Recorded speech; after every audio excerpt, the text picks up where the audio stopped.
Hello, everybody. Welcome to the Hard Truth Thursday Night Live. Good to see everybody. Let's see what we got here. All right, we got Les so far, Cindy Dame, Davino, the Italian. All right, good to see you. Good to see you, everybody. Thanks for coming out. I hope everyone had a blessed week. We had a good time in the Members Only Live yesterday. And so thank you very much to everyone who made it out for that. And also thank you for everyone that posted and commented on the video posted today. If you haven't had a chance to see it yet, the Coworker Made a Mistake video is a hot one. And we'll get a chance to talk about that a little bit tonight also.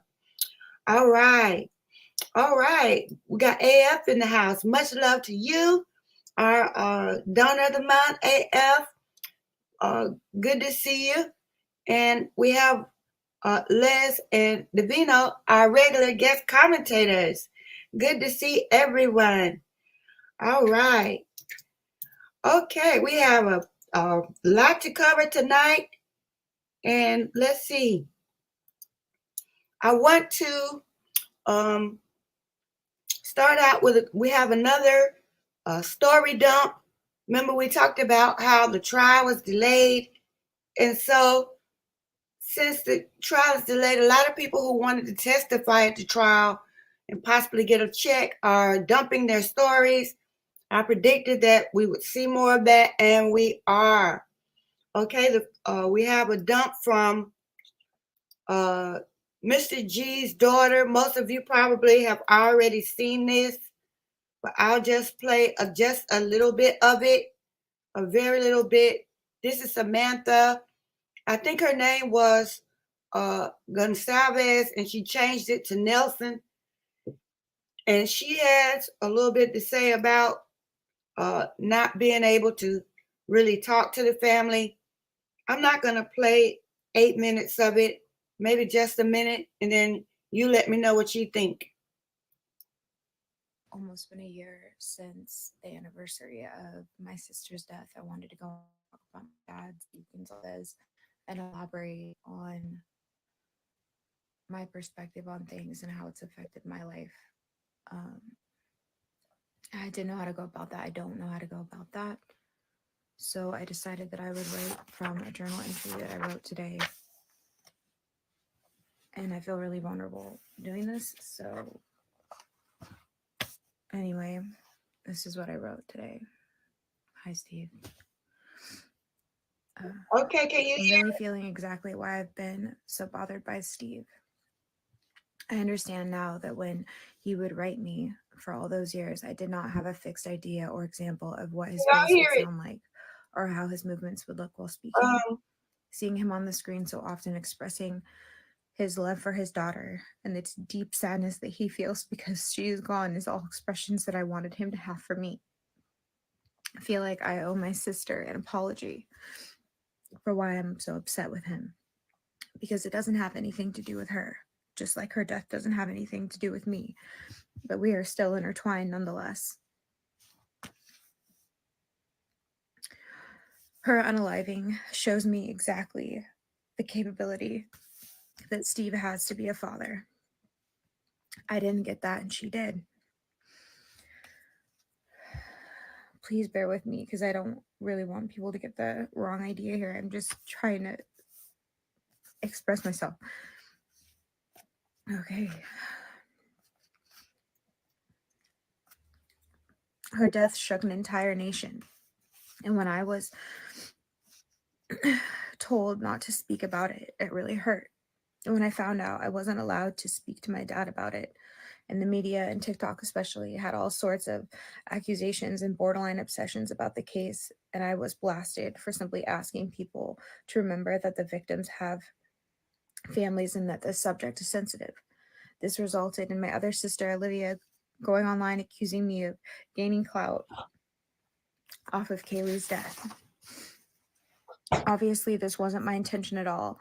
And though I was not allowed to talk to Kaylee often, her and I did connect via Facebook and other platforms. And Olivia and I did spend physical time together. okay, I don't want to play the whole clip, but she did say that she got blasted by, I guess, other family members saying she was clout chasing, she said. And I just, I don't know.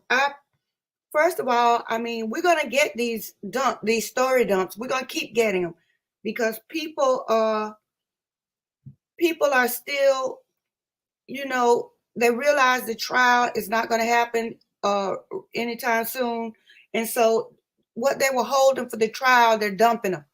And so, I mean, that's probably what they should do because in another 6 months, nobody may care at all what's going on, especially if they just keep delaying and shuffling papers like they've been doing. But I just want to know what you all thought about Sam because I mean, what goes around comes around. All we've been hearing out of the victims' families is the G's, and so now somebody's out here talking that they probably don't. They probably didn't want to hear or see this, but they've been putting out stuff. So what goes around comes around. Sooner or later, somebody was going to say something about them. I mean, that's that. I mean, I expect that. What do you think about that one?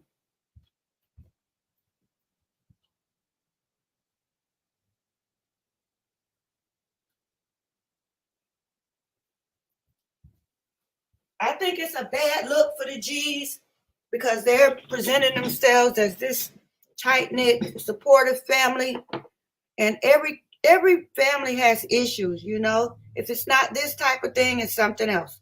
And so I just feel like, you know, you if you have something like this going on, this is my opinion. I thought that after Kaylee's passings, that would bring the family together. I would expect that, you know, losing a daughter like that, you know, it would bring them closer to the daughter that they haven't really been dealing with. That's what I thought. I thought that would bring the family closer together, you know, and seems to me like it didn't change a thing. And that's that's that's kind of crazy, you know. I mean, I I don't know what I was kind of surprised that what she said. I'm not surprised that she came out. I'm just uh I'm just thinking usually when somebody passes, you know, that usually, you know, is supposed to bring families closer together. You know, it's not supposed to, I mean, to me, I would want to put whatever problems I had with this daughter behind and draw her in closer, you know, not to replace Kaylee, but you know, hey, that was her sister. So I don't know. I think I think it's a little rough, you know.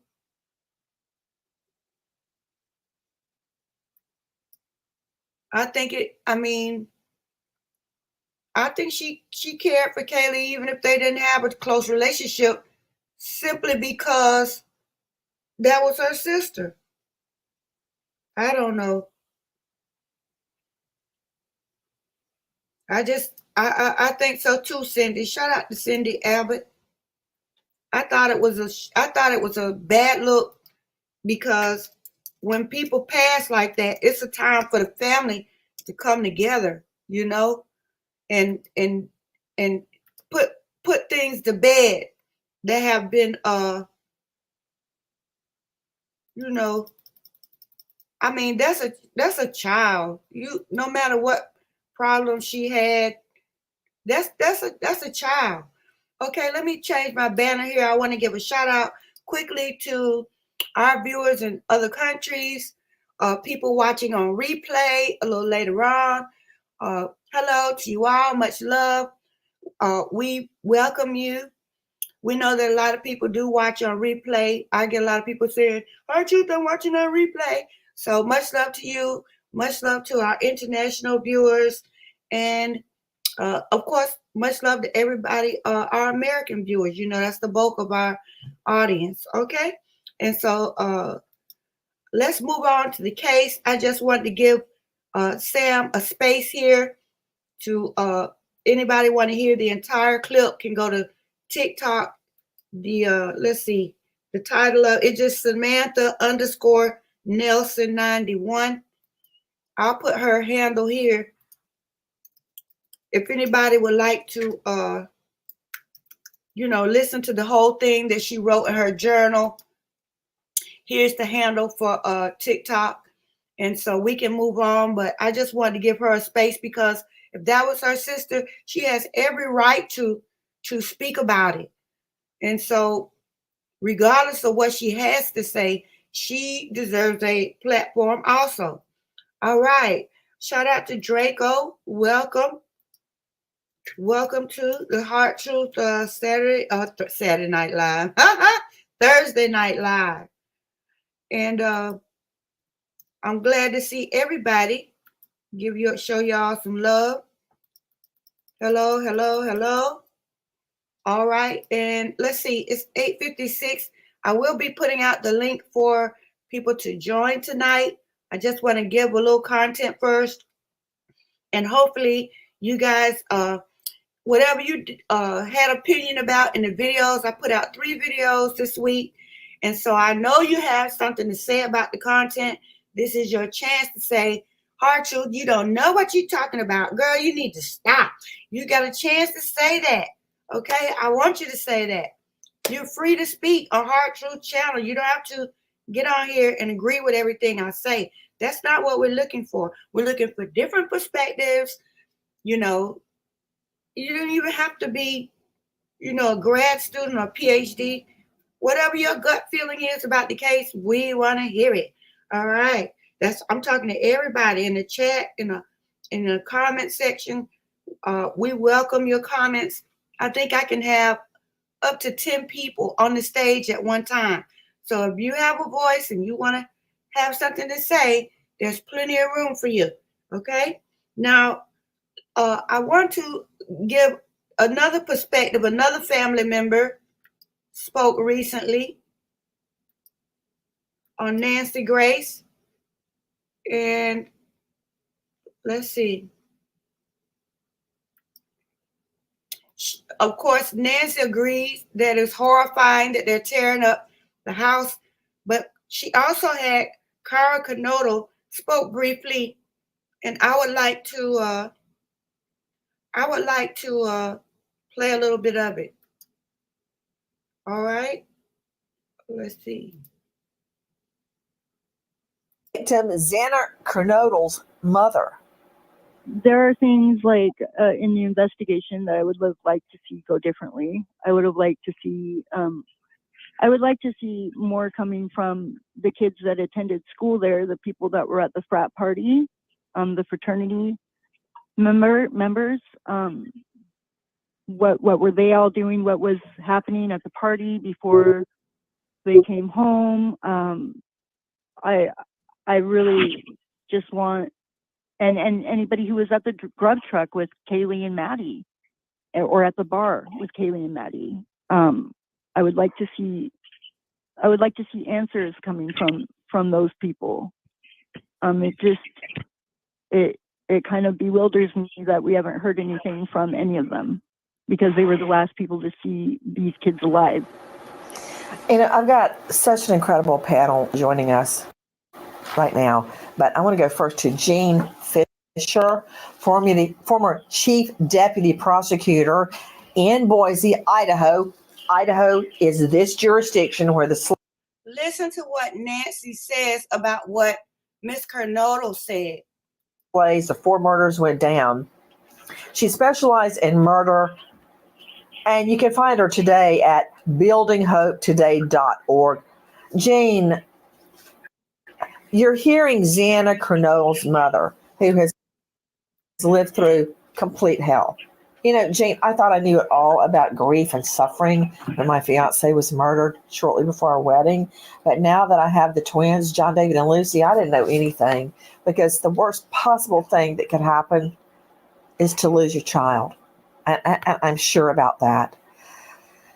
Jane, you hear Xana Kernodle's mom talking about things that she would like to have seen done differently in this investigation. This is Carrie Northington, and she's focusing on the parties leading up to the murders that night, the fraternity sorority parties. We know that several of the 4 were at a food truck really, really late at night, like after 1 a.m. They stopped to get food at a food truck before they went home. Have you, in your practice, Jane, talked to victims' parents, and you listen to what they're saying, and it may not be relevant to the case? Like, the DNA shows that Brian Kohberger handled the murder weapon and the sheath, because the sheath has his DNA on it, and it's practically under one of the dead victims. Okay, first of all, she could have came up with better than dead victim. And can you believe she just said maybe what Miss Kernodle said doesn't matter? Okay, wow. Our guardian angel, AF, is at it again. Thank you so much. We have a $50 super sticker. Hold on, I'm trying to post it. Thank you so much for supporting the channel. I said it last month, it's going to be hard to beat AF as donor of the month, but thank you so much. God bless to my guardian angel AF for always looking out for the channel. Let's see what the comment is. This interview really made me mad. Nancy and all her panel is saying BK did it as if Xana's mom is just emotional. You know, I have to agree because I was blown away that Nancy actually said to the attorney that pretty much what Miss Kernodle was saying, does it matter? Does it even matter? I mean, unbelievable. Why have this lady on your show if you're gonna turn around and say, does it really matter? And then to just jump to Brian left his DNA on the knife and talking about, you know, I think maybe Nancy's doing this stuff on purpose just for to get the reaction, because that's ridiculous. I thought it was disrespectful when she introduced the attorney. She should just introduce her instead of throwing in, telling her which way to go. Does it even matter, the parties and the grub? Of course it matters. I mean, we have very little footage of them that night. The grub truck and the corner club and the main street, those are critical. I mean, the fact that there was a fight at the frat house, these things are critical for us. If we didn't have this information from the street, we wouldn't even have it from law enforcement. I mean, Nancy, don't get me wrong, Nancy is a good investigative reporter. Back in the day, she did excellent work. But right now, I mean, I thought it was tasteless that she started talking about her own children. I mean, the show is supposed to be about, you know, Maddie, Kaylee, Xana, and Ethan. In the middle of talking about what Miss Kernodle said, she started talking about naming her own children. I mean, that's what I said. Back in the day, Nancy was a great investigative reporter. She was fair and she did good work. I mean, to me, it was in depth. But I just was shocked and appalled, okay, that she, after Miss Kernodle's comments, said that didn't matter, and start going, just wiped away everything this lady said. And for all she knows, Miss Kernodle could have inside information about what happened. Maybe she's bringing up the frat and the grub truck and stuff because she knows something. If anybody has any inside information, she does, because not only was Xana her daughter, but because of her life in the street and stuff, she probably knows what was going on there. I mean, I can't. All right. Shout out to Deb Tudoro. Okay. Good to see you. I mean, one day is something good with Nancy, and the next day is something appalling. And that to me was appalling. It was. And so I'm gonna move on, but that's what I got for the families and people being able to if I was Miss Kernodle, I would clap back. I would, because this lady has conducted herself with more class to me than some of these families, other families. You know, I feel like she could have been, if anybody could be out here selling stories, it could be her. You know, it could be her. You know, and she's not doing it. Miss Kernodle's face is not all over selling stories at TMZ, selling stories all over the place. She's conducted herself with more class than I'm not gonna call any names. All right, we gotta rejoin B River Girl. Shout out to B River Girl. All right, much love to you. You know, we love your input. Coming in on the lives and commenting on the vids. Thank you so much. Thank you so much. I appreciate you. And I really have to say thank you to all of the members, because most of the members have been here for a while. And so I appreciate you. And I just wanted to say thank you. Now, listen, I'm gonna get Nancy up here. She went straight to the knife, so she's back on the BK narrative. But one thing Nancy did say that I agree with at the beginning is, why are they tearing up the? She said they were tearing up the floor and the carpet in 1122 King Road, and I think, to me, that should be against the law to be able to go and rip up the crime scene before the trial. And as far as I'm concerned, they might as well go ahead and tear it down. If they're gonna tear up the floor and the carpet and stuff, is there even carpet in the house? I mean, I thought it was hardwood floors, but Nancy claimed that. Nancy claimed that it's carpet in there, but I don't know. But all I know is Miss Kernodle has shown more class than most of the people that's out here putting out stories and talking about BK, his family members, and his aunt, and all these people. She has not been disrespectful or carried herself in any way less than classy. And so kudos to Miss Kernodle for, holding her position and not being out here being a tabloid queen, because she certainly could. All right. Let's see. Cindy Abbott. Steve G has dollars. Cara doesn't, has a SA pass, so they treat her like rat pellets. Yeah, well, she's showing class. She hasn't said anything out of the way. And her comments about the frat, a lot of people feel that way. A lot of people feel that way. As a matter of fact, let's go to that next. Okay, let's go to that next. Because Miss Kernodle said, the frats. Hold on, let me find. Okay, here it is. A lot of people are talking about this now. Talking about Loach and Barry Ochoa. I don't know. Davino might have to help me with this name, the narrative. Talking about 4chan. And I think David Loach is very interesting. Should be a person of interest. If he was fighting with Ethan just before his death, I just don't understand how he wouldn't be a suspect, because that's motive. So I just don't. I'm going to read a little bit of this, and okay,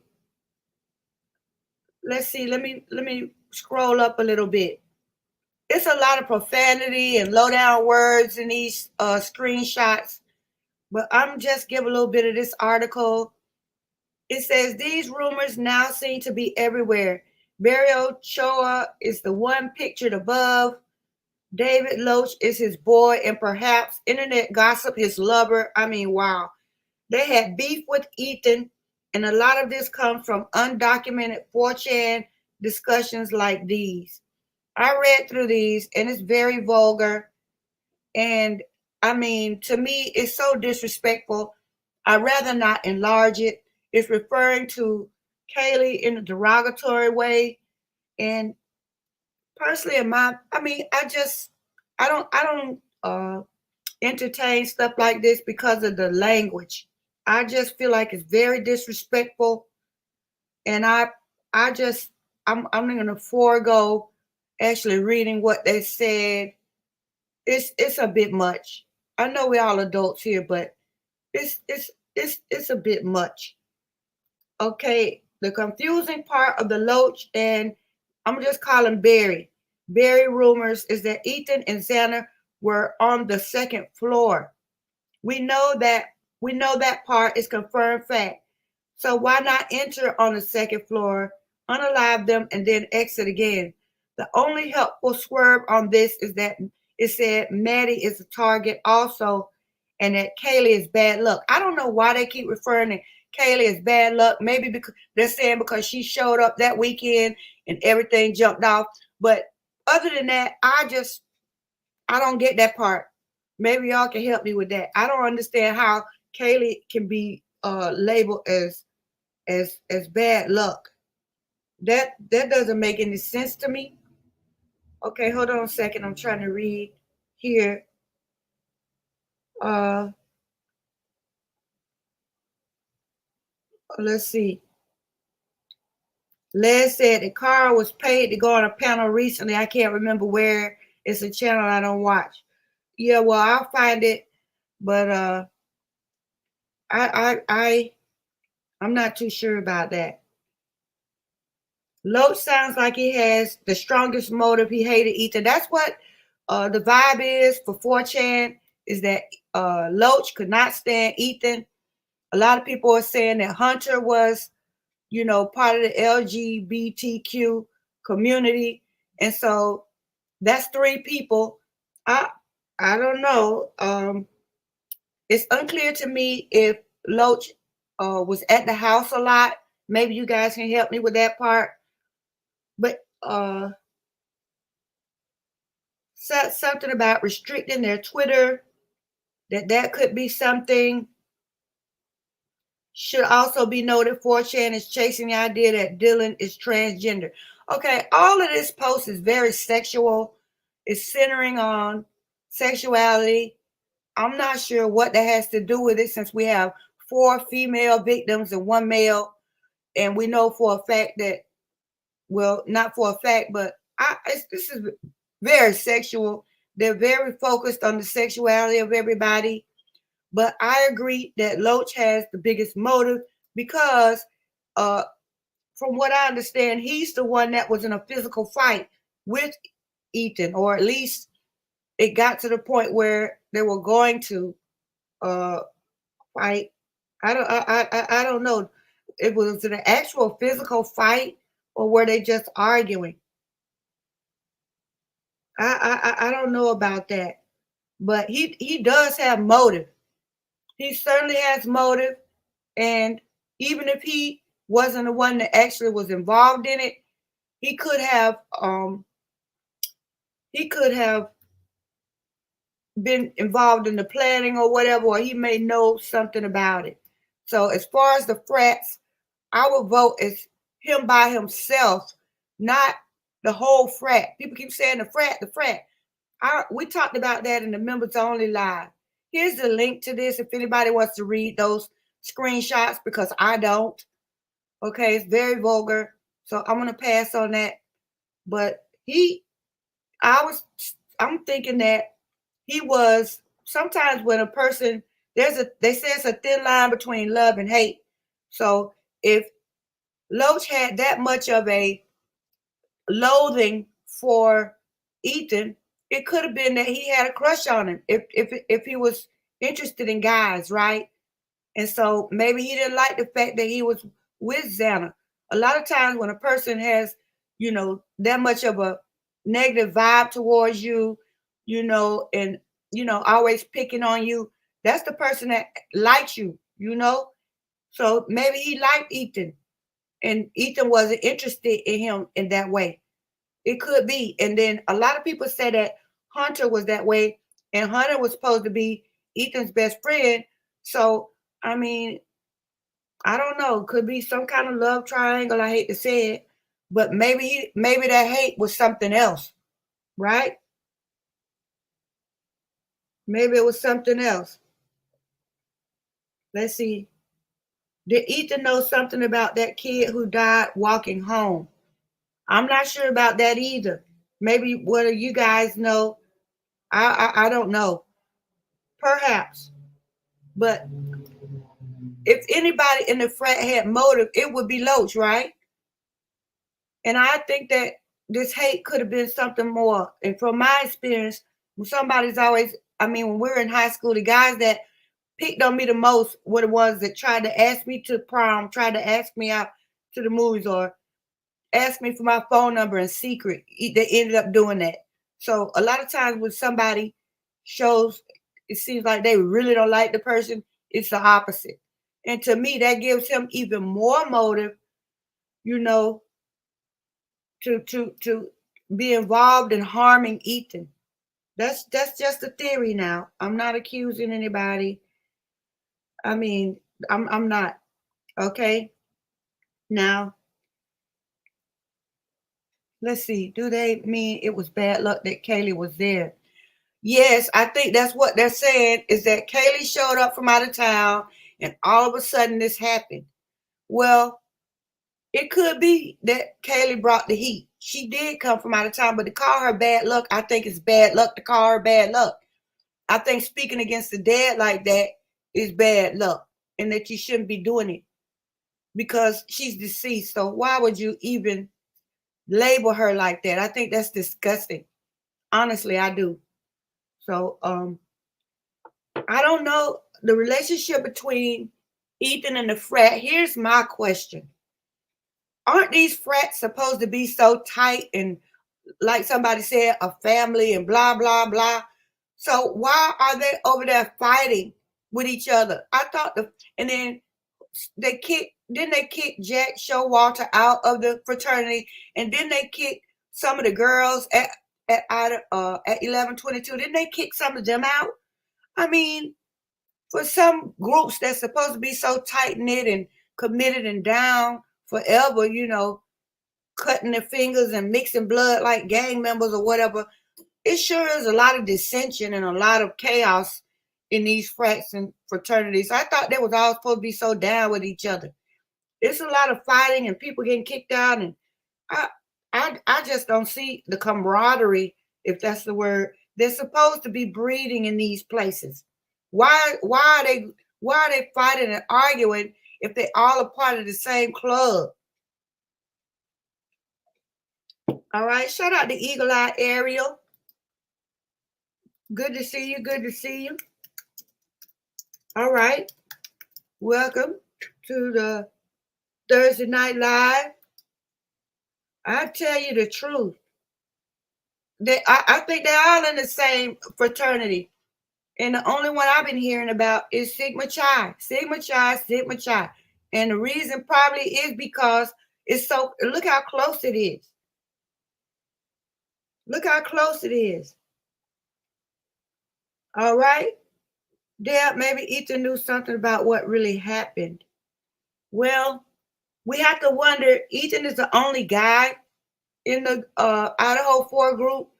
And so a lot of people are saying that Xana and Ethan were just at the wrong place at the wrong time. Some people believe everybody in the house was a hit. I don't know. But he's a part of the, he's a part of Idaho 4. I don't think we know for sure yet who was the target. Maybe all of them, maybe Xana and Ethan, maybe just Ethan, maybe Maddie and Kaylee. I would say Maddie and Kaylee are definitely targets if the sheaf was left there, but we can't even say for sure if the sheaf was left there. We can't say for sure. I don't know. I don't know who is the target, but they don't either. They don't either. Okay, I don't know. They said a group was screaming Xana after Kaylee and Maddie left. That could be doctored. I don't know about that. I don't know if that's authentic, that audio. There's so many people making stuff online and putting it out there as the truth, but I don't know about that. For the first couple of months, I didn't hear anything about that. Then all of a sudden, we got that added in. I'm skeptical of stuff like that. It's possible now. It's possible. Now, I want to go on to one more topic, and then we're going to open up the floor for anybody that wants to come on stage and talk about this stuff. I want you to help me out tonight with your opinion. So I will be putting a link in soon so you can turn your camera off, and you don't have to show your face if you don't want to, but we would love to hear your voice. Okay. Now, the next thing I want to talk about, and then if you want to backtrack to one of these topics that we've already talked about, you can do that too. All right. Let's see. Yeah, I saw that Rogaine was Loach, dirty. I saw that. Okay. let's move on and talk about the video that I put out today for a few minutes. All right. I don't know. Hopefully everybody got a chance to see it. But in case you didn't, I was talking about the phone pings. And I want to start out with a poll so that I can kind of see where your opinion is before we start talking about it. And that poll is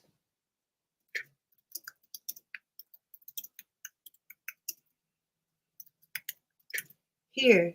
Do you believe that the phone pings are real? I would like to know your opinion before we get started with the topic. Please vote. So far, we have 2 votes. We got a lot of people in here. Please be sure to vote. Do you believe the phone ring pings in the PCA are authentic? All right. Shout out to Swamp Side Chick. Good to see you. Good to see you.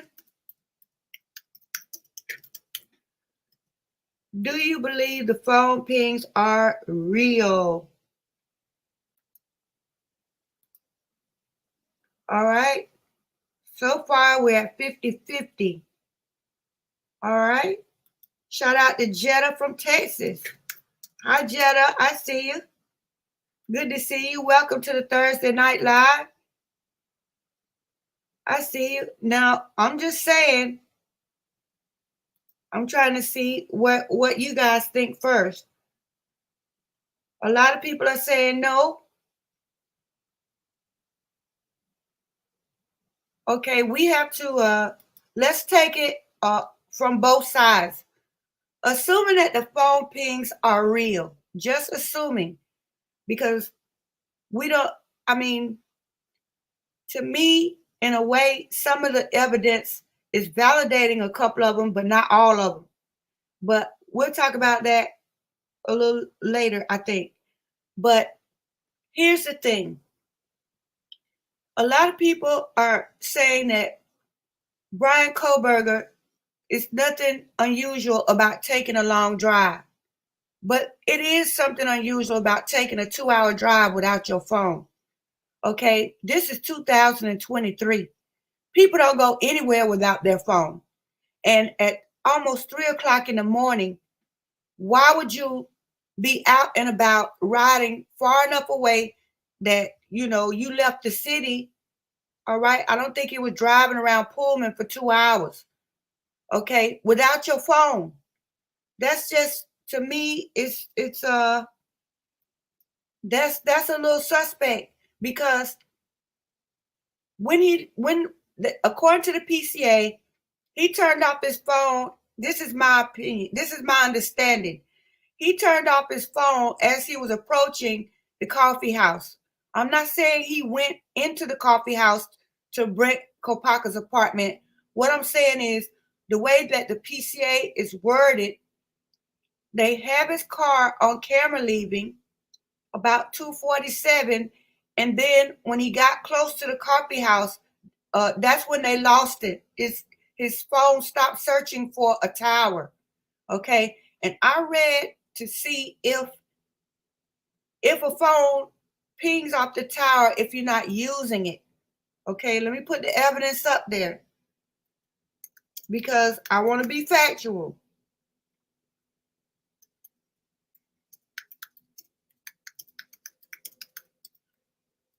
Because if he wasn't making a call or texting, and I'm going to put a map up also. I've gotten,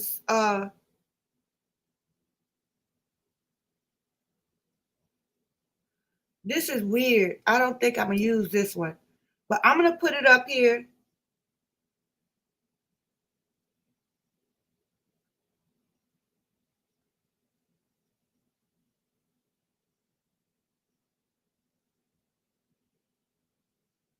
I don't think that's it right there.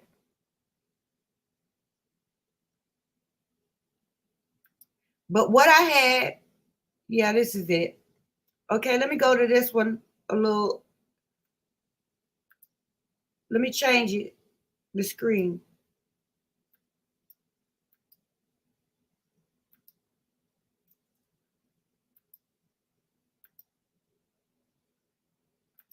Now, if the phone pings regardless of,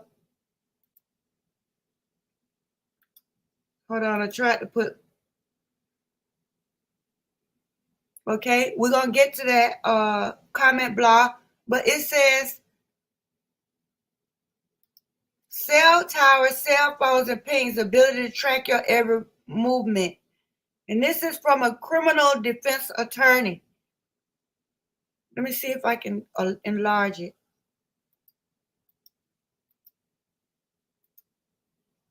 Did you know that your cell phone and cell phone company, for that matter, has the ability to track your every movement? Sure, maybe you did, but did you know how or why this is possible? If not, I will break down the basics for you here.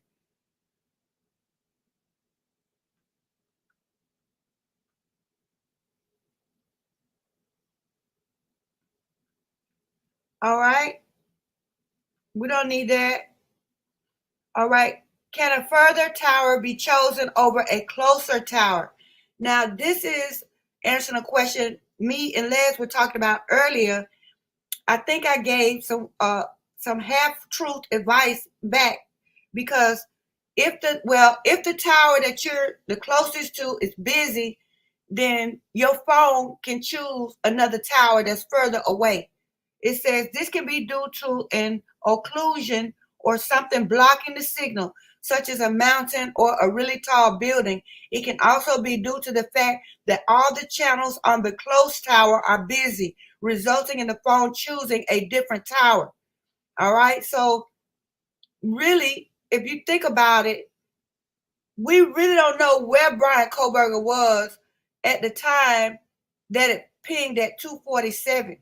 He didn't, okay, if that's only way we can know for sure is if we know for sure if that was his car.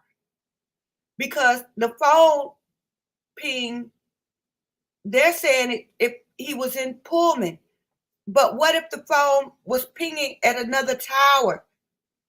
All right, let me go to this one right quick and show you something. The only way that we can know for sure where he was at 2:47 is if we have the phone ping and the car. And the car, not just a car, a white car, but we need his tag, or we need to be able to see him in there. This is the cell towers for Moscow and Pullman. We need to be able to see his, let me try to enlarge it. We need to be able to see him in the car or see his tag. Otherwise, the ping could have been from anywhere. It could have been from the tower in Moscow at 2:47. We really don't know. We really don't know. Let's see. Loach and Jack D sure had a motive. BK didn't. Okay, I'm trying to see about all right. Shout out to American Princess. Good to see you. Good to see you. Okay, most people in this chat don't believe that the pings are real. But right now, I'm saying if the pings are real. We're gonna go to if they're not in a minute. But let's just assume that they are real. Okay? Let's assume that they are real.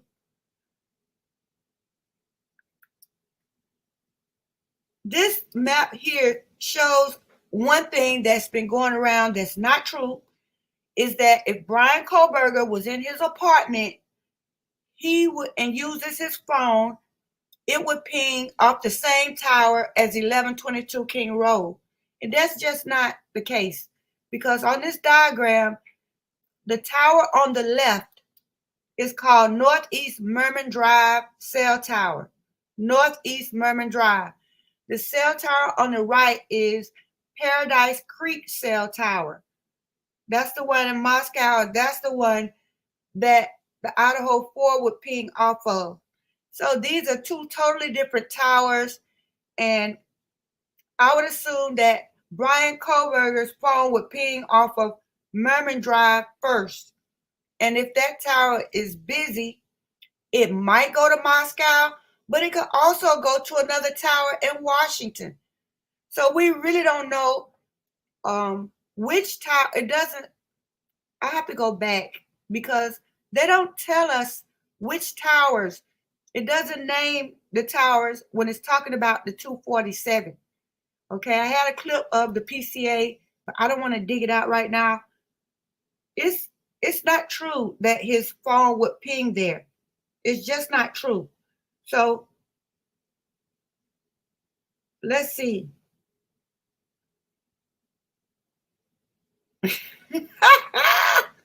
I think Nancy is disgraced. Get it? Because she's not the prosecutor on this case.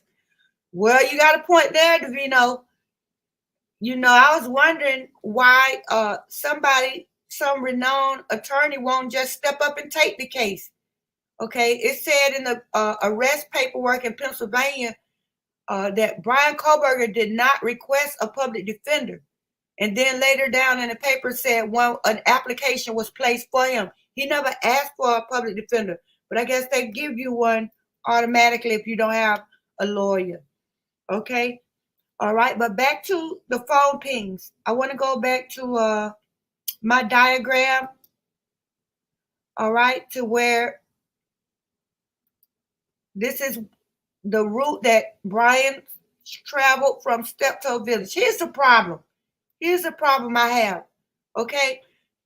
The police told us that Brian Kohlberger drove all around the south end of Idaho. Let me put that route back up. They told us that he drove all these places. Here's my problem. Now you tell me if I'm being unreasonable. They said he drove around here starting at 4:48 a.m. somewhere near Blaine and drove around South Idaho and back to Pullman. Then when Brian Kohlberger gave his alibi, he said he was out and about himself. He said the same thing the prosecutors are saying. He just didn't say where he drove, but he said he was out and about. Here's my point. He had to say he was out and about because his phone was still on when he left his apartment. According to the PCA, his phone went down as he approached Coffee House Apartments. So we know he had his phone with him. So if he had his phone with him when he left the apartment and the phone turned off just as he was approaching Coffee House Apartments, I feel like he had to turn his phone off. Because if his phone went dead, when your phone goes all the way dead, first of all, you know whether your phone is on its last notch before you leave the house. And you know you're going to need your phone when you leave the house. Anything can happen. So you would have, if you didn't charge it before you left out the door, you would have your charger with you. And that's to my second point. He had to have a charger for the phone to come back on at Blaine. There's no way he didn't have the means to charge it back up. So in my opinion, he turned his own phone off. Wouldn't you agree that he turned his own phone off? I'm looking for some comments about it. I see some of everything. Who to London? I hear something about Steve G's LinkedIn account. Boy, y'all got it all here. Y'all got all the dirt. Wow. Mosquitoville. Okay, I don't get that. Real or relevant. I'm waiting on the defense to hire their own cell phone expert, American Princess. Here we go. And they definitely will. Because they're going to have to. If I was a juror, first of all, I would want you to give me some experts to interpret the cell phone pings. I wouldn't just take your word for it, because if you look at the PCA, Opie admits that he put that together himself. Yes, it says he got advice from the FBI and CAST, but he put it together himself. So, I mean, right there, an expert is going to have to tell me something.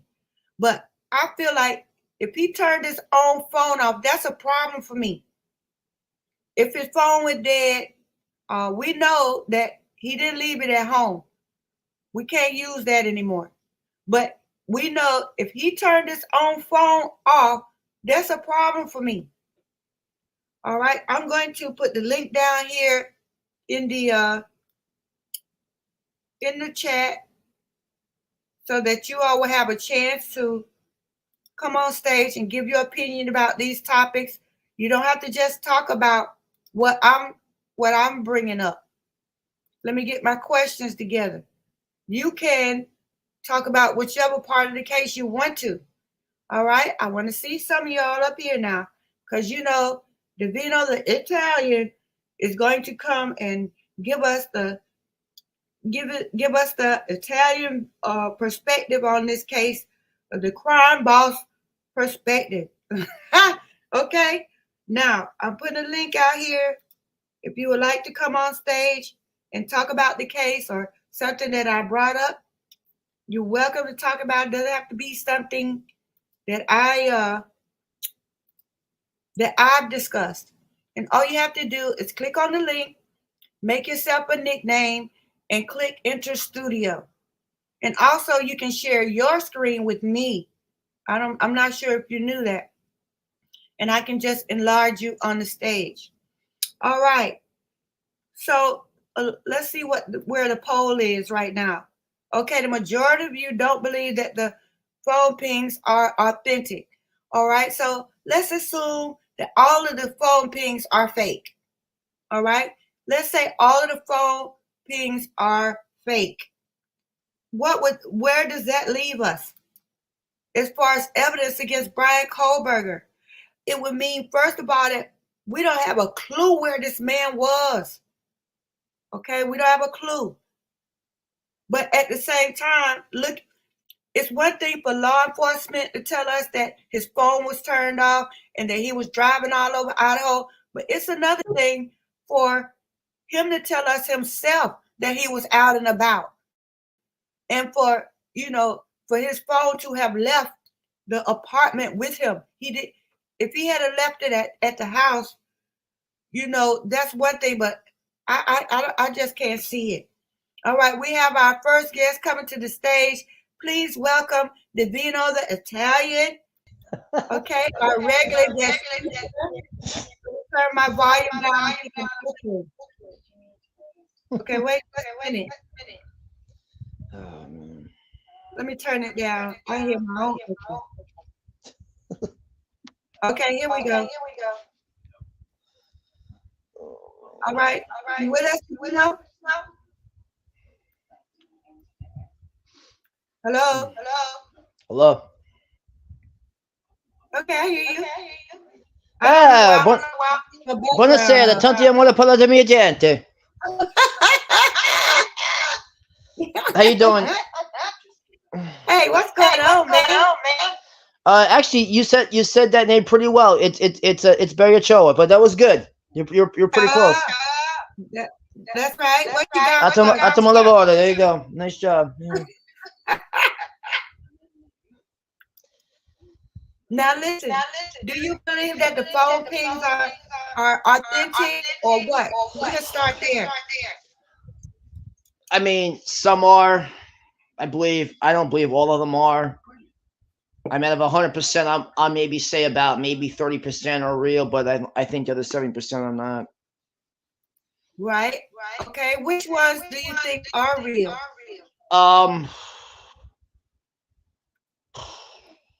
I mean, I do believe that he was near the residence, but he wasn't right over by what would you let me look at this map again. Yeah, this map only shows the bottom half. Yeah, I mean, he left Pullman, I know all that, and I believe that, and then he'd gone down to what is that called?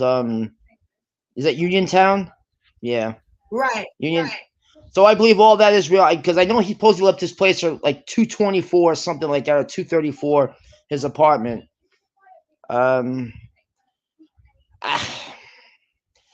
I don't know. I think maybe from like Pullman down to Uniontown, maybe down to Genesee. But once you get closer to the house, I don't know. I don't think they're so legit. That's just my opinion. I just think that they were just trying to come up with something to put them in the in the vicinity of the area where the crime took place. That's just my opinion. But everything is just every day it's something new. That's all I could say.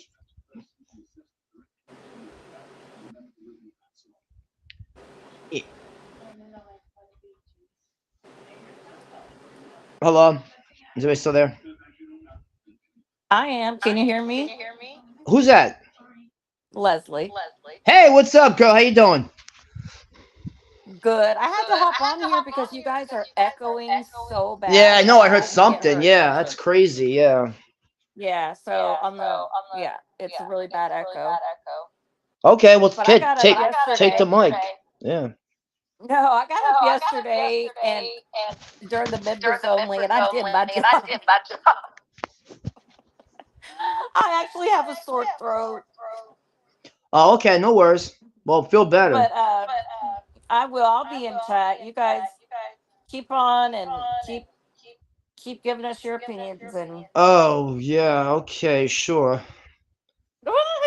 hey, I put Yeah. it in a comment on the video today.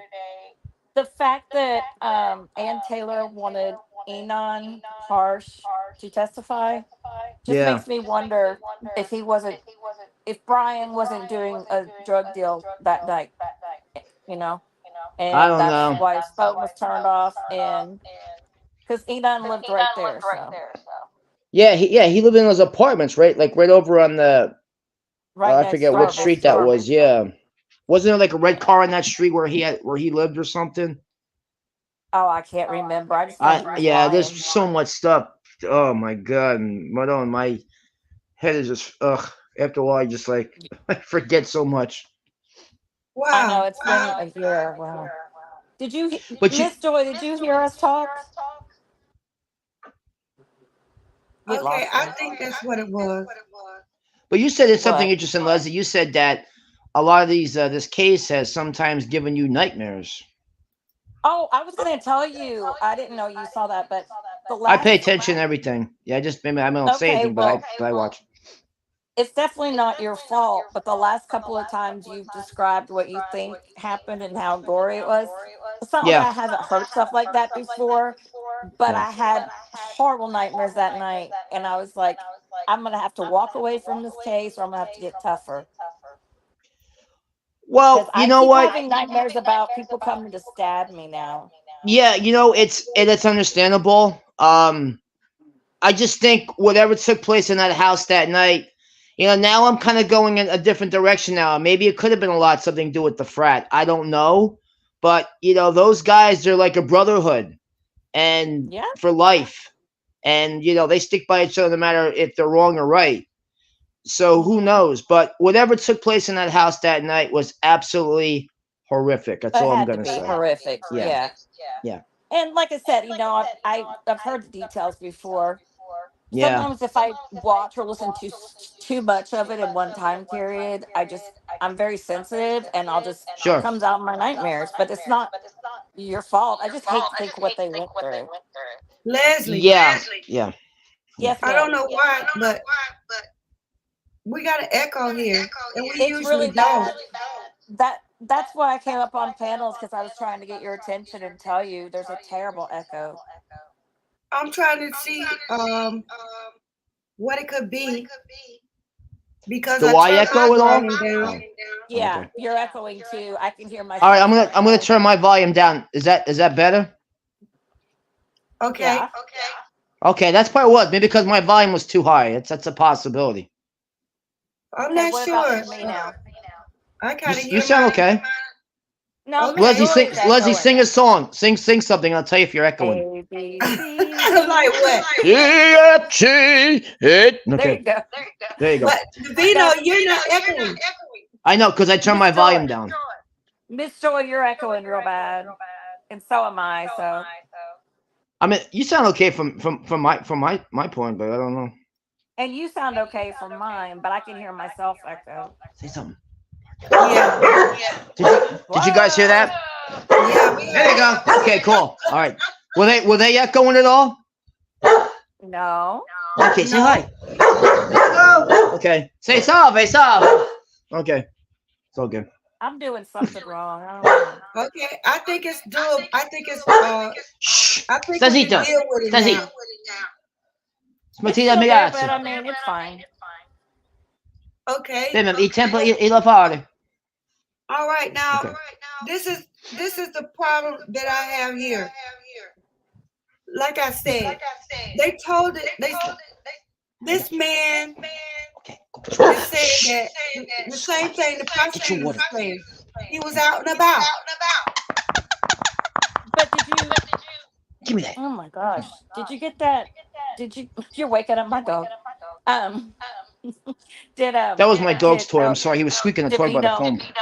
You missed Sorry my about that. dog yesterday. He was on camera. Cindy said What- the oh. dog is not echoing. What kind of dog you have? He's a Maltese. Oh, okay. I have 2 corgis, like the Queen of England. Oh, they're hairy, aren't they? No, mine are I like love fox corgis. teddy bears. I have Pebbles and Bam Well, Bam. Davino, I hope you become a member soon so you can see us in all of our lives. Yeah, you need to come to prayer, Davino. For sure. Why, you think I Yeah, need prayer? I so- mean, I go to church every Sunday. I Yeah, need it all the time. yeah, but it's a good prayer. It's not because. But I've heard your prayers. They are beautiful. Aw, I was like, Miss one Jordan, night I was like, wow, that was deep. what? Yeah. Did you see my comment on the video and what I said earlier about why his cell phone ping may have been real? It's like I think he could have been meeting Inan because Inan says he was such a big drug dealer. And he was Evidently, right there. yeah. I mean, it's possible because you know what? And you're making a good point, Les, because it almost seems like we're being like pushed away to believe that he is innocent, but then maybe somewhere down the line he's definitely part of this entire conspiracy, and a lot more than we think. I don't know. I think he was just in the wrong place at the wrong time. And I actually saw somebody comment on somewhere saying that he could have been delivering drugs to Xana. Yeah. And maybe use a burner phone was used. I don't know. It was really complicated, and I should have probably took a screenshot, but I don't know. I'm still not. I still don't want to exclude that Jack D though. There's something about him that still is still not I ringing agree. right to me. I agree. He was cleared way too easy on that one. Yeah, right Yeah. away. And the parents think he's a saint. He's an angel. Who is that? Jack D. Oh, EX. Yeah. well, of course You they know- think he's an angel. I have some Yeah. more questions. Hold on, let me open my list. I don't know. Maybe we can. Maybe He's a weird looking guy. He's got like Garfield eyes. It's just weird. Yeah. I wish we could get rid of this echo, but I just don't know how to do it. See, I don't hear an echo from your side. Not at all. It I don't didn't- hear echo yeah, it from didn't- you. It didn't start echoing at all until you had us up on panel. Until I echo maybe I from- sing it. from Leg. echoes, I don't Mm-hmm. I don't know. know. Okay, but anyway, let me start with my list of questions. Okay, do you think that there's a possibility that Brian was lured to Moscow?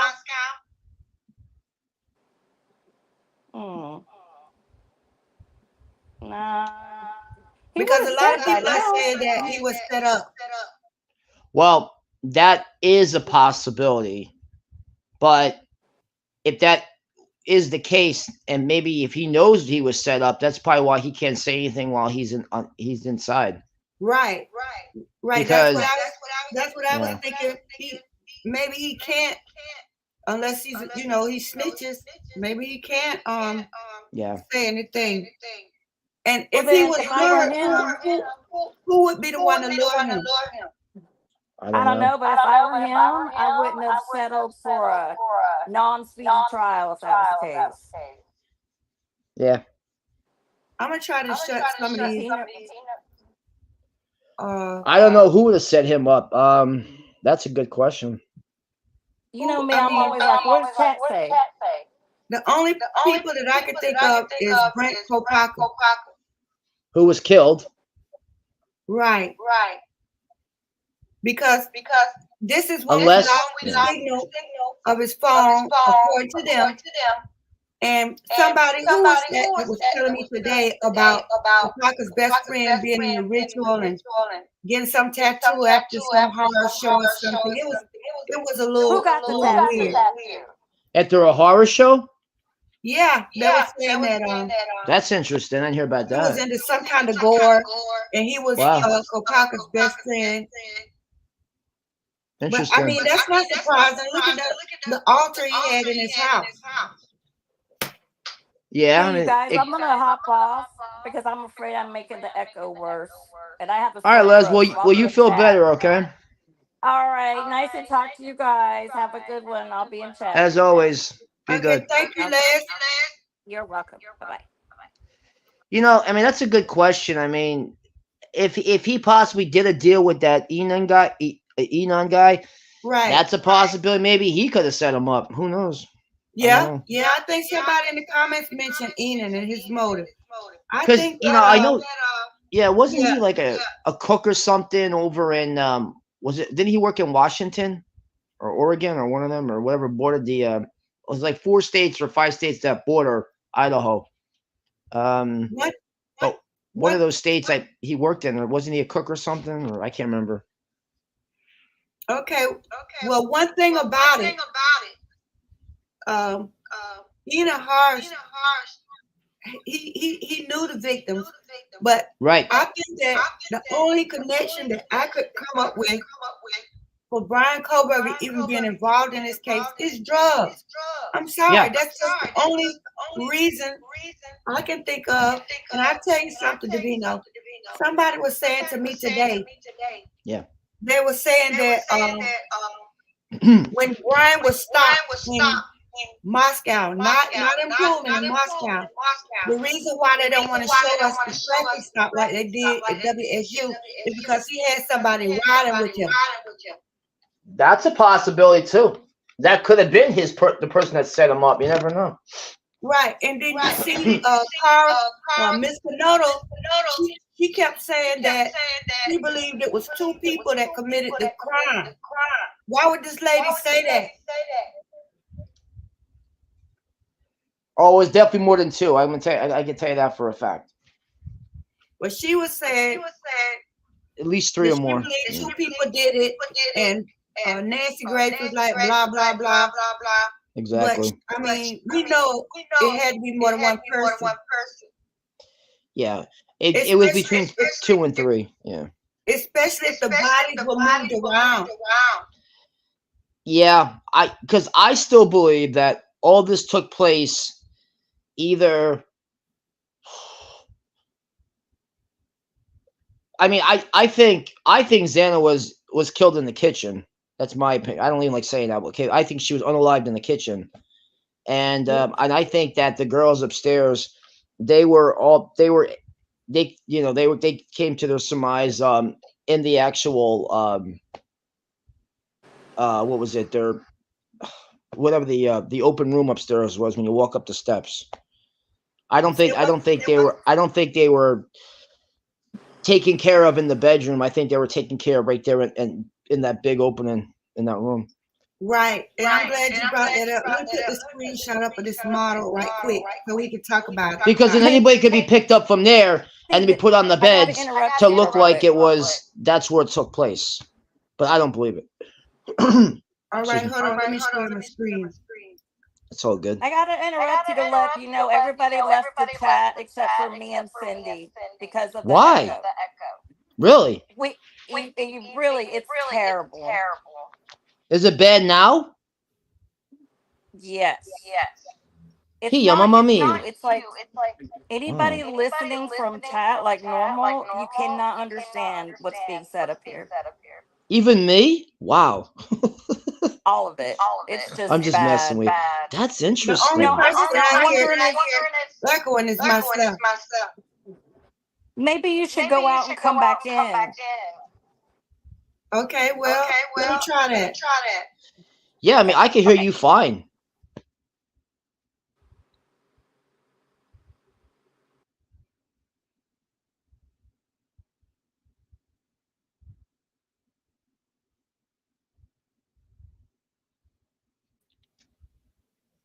Okay, can y'all hear me? Yeah. I don't know. It's still echoing, but I'm not gonna worry about it. I don't hear you echoing at all. I don't hear you echoing either. Thank you. I hear myself echoing. That's weird. Yeah, it is. And then just now, it kicked me out of the whole line. That's interesting. I had to come back in. But Huh. I don't hear I you don't know. echoing at all. Well, that's good. All right, let's go to the chat and see what we got going on here. It's all right. I don't know what is the problem. I think maybe it's StreamYard. It could be. Yeah. It could be them. It's a We possibility. haven't been having these problems. I'm using the same computer. Mm-hmm. So It happens. I'm good. I'm gonna just try to press on. That's right. Now let me get my list of questions. Go for it. I have to give you I have to grill you. Go for it. Okay. I love a challenge. Yeah. Here's a question for you and also everybody in the chat. Right. Do you believe David Loach is capable of murder? And would he know he'd be a suspect because he didn't like eating? Well, I heard about this before. I think anyone is capable of murder, honestly, if they're driven to that point. But remember these are frat guys, so these guys they got some twisted stuff going on over there in that house, and whatever they're, in their fraternity. So yeah, I wouldn't put anything past them. But his name has come up. His name has come up quite a few times. It has. Which is interesting. Yeah, it has. And I'm just really concerned that he had gotten into an altercation because we watched I showed a small clip on the members only live, and it showed where this young man went in the house and killed 3 people. He stole $700 from them. Whoa, time out. Wait a minute. You actually watched this? What you mean? That he actually walked into the house and took $700? I'm talking about I forgot his name. Yeah, it's this happened like a year ago. Oh, okay. He confessed. He told the police. He went in there and he killed one. They told him he had to bring the $700 back. Of course, he didn't have it. And so he went instead and killed everybody in the house. And this was another. gun and a machete. This was another crime? Right. I didn't hear about this. He did it by himself. He went in, killed a mother and the 2 brothers. He was staying at the house with them. He stole $700. Huh. He didn't have the money to give them back because they were supposed to get up the next morning and Wow. go to his house and get the money. He didn't have the money. So instead, he decided to kill the brother. He killed all 3 of them. He told the policeman he said he had a gun and a machete. Wow. So I feel like this, you're right. Anybody's capable of murder. But I mean, It didn't take him that long to do it from what I could see from the case. But I Yeah. found it interesting that he had a gun and a machete. A lot of And this people is- think that the perpetrators in Idaho 4 had a gun, and that's why they controlled everybody in the house. Yeah. The room showed that like the slapping. And if that's usually the case, yeah, that's what I'm going to the other route. But I don't know. Well, this is getting interesting by the minute. Well, I'll tell you right now, when the machete comes out, nobody wants to be a hero Right. I know that's right. because that thing is brutal. Now I have another question for you. Why has the ANTL asked for a change of venue? A change in what? A change of venue when they say they're gonna have the trial in another city. I don't know. That's What about y'all in the chat? Any input? Help the Vino out. yeah.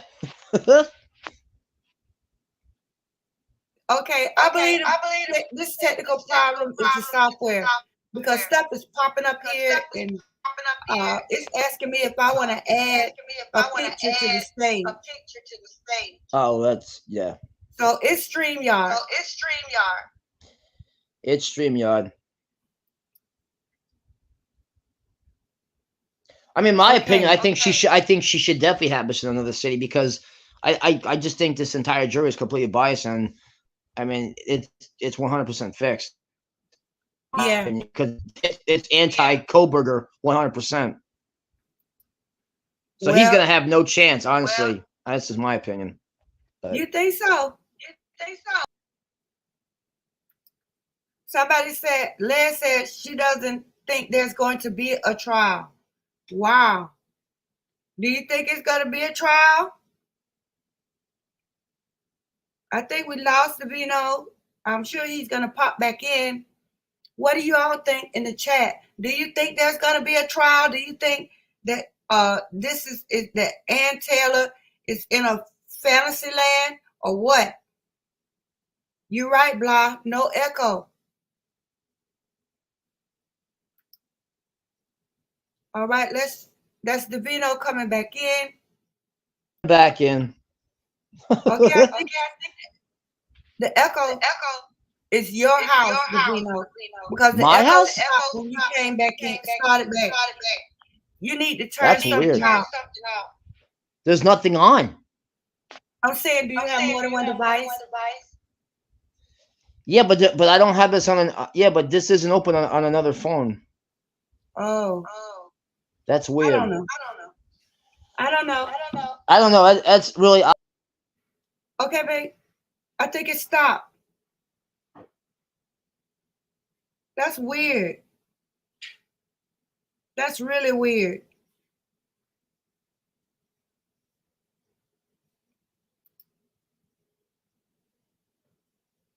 Keep edit mic set. Okay, it says edit mic settings. I can edit the mic settings. Let me see what it's looking like here. Echo cancellation, reduce mic background noise. Let me check that for myself too.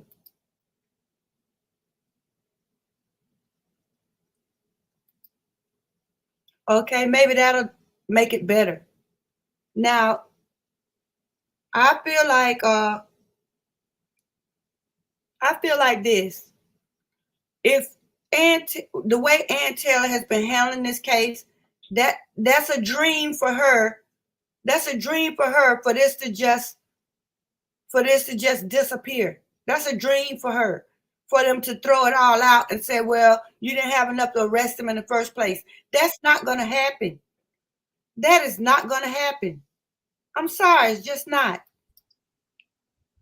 Hello. Okay, I can edit my settings here. I popped back in. Can you hear me? Yeah, I can hear you. Does that sound better? Well, it's about the same. I don't know, is it really bad in the That's chat? so I'm weird. just reading what they say to see if they can hear it. I don't But know.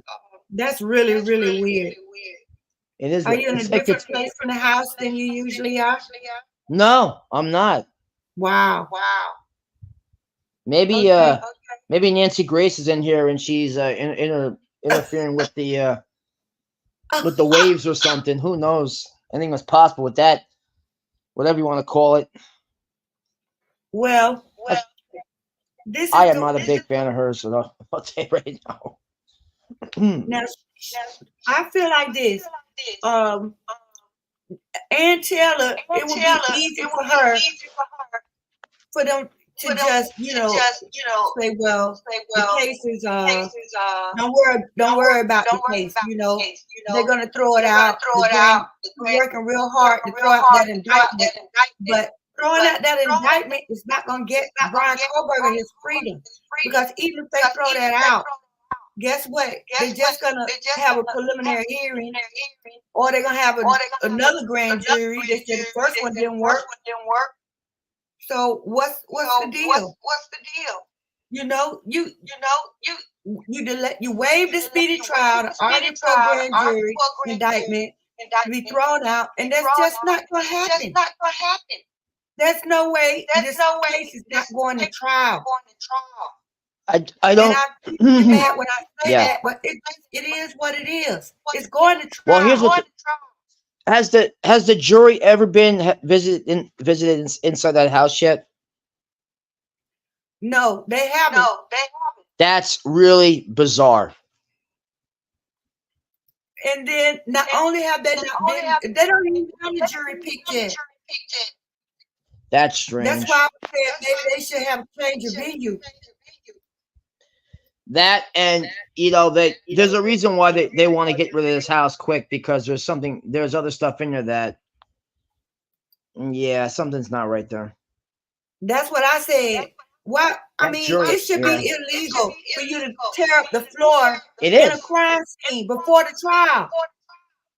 It is, because they don't really know. They can't see what actually took place, from the beginning. Now it's really going to be tampered with. Man, it's like Idaho, they're doing whatever they want to do. They're doing whatever they want to do, and the rest of the country is looking, and nobody's stepping in saying, nobody. That's where he could be SOL. Yeah, but that's where he could be SOL because of that. Yeah. Well, which isn't fair to him, but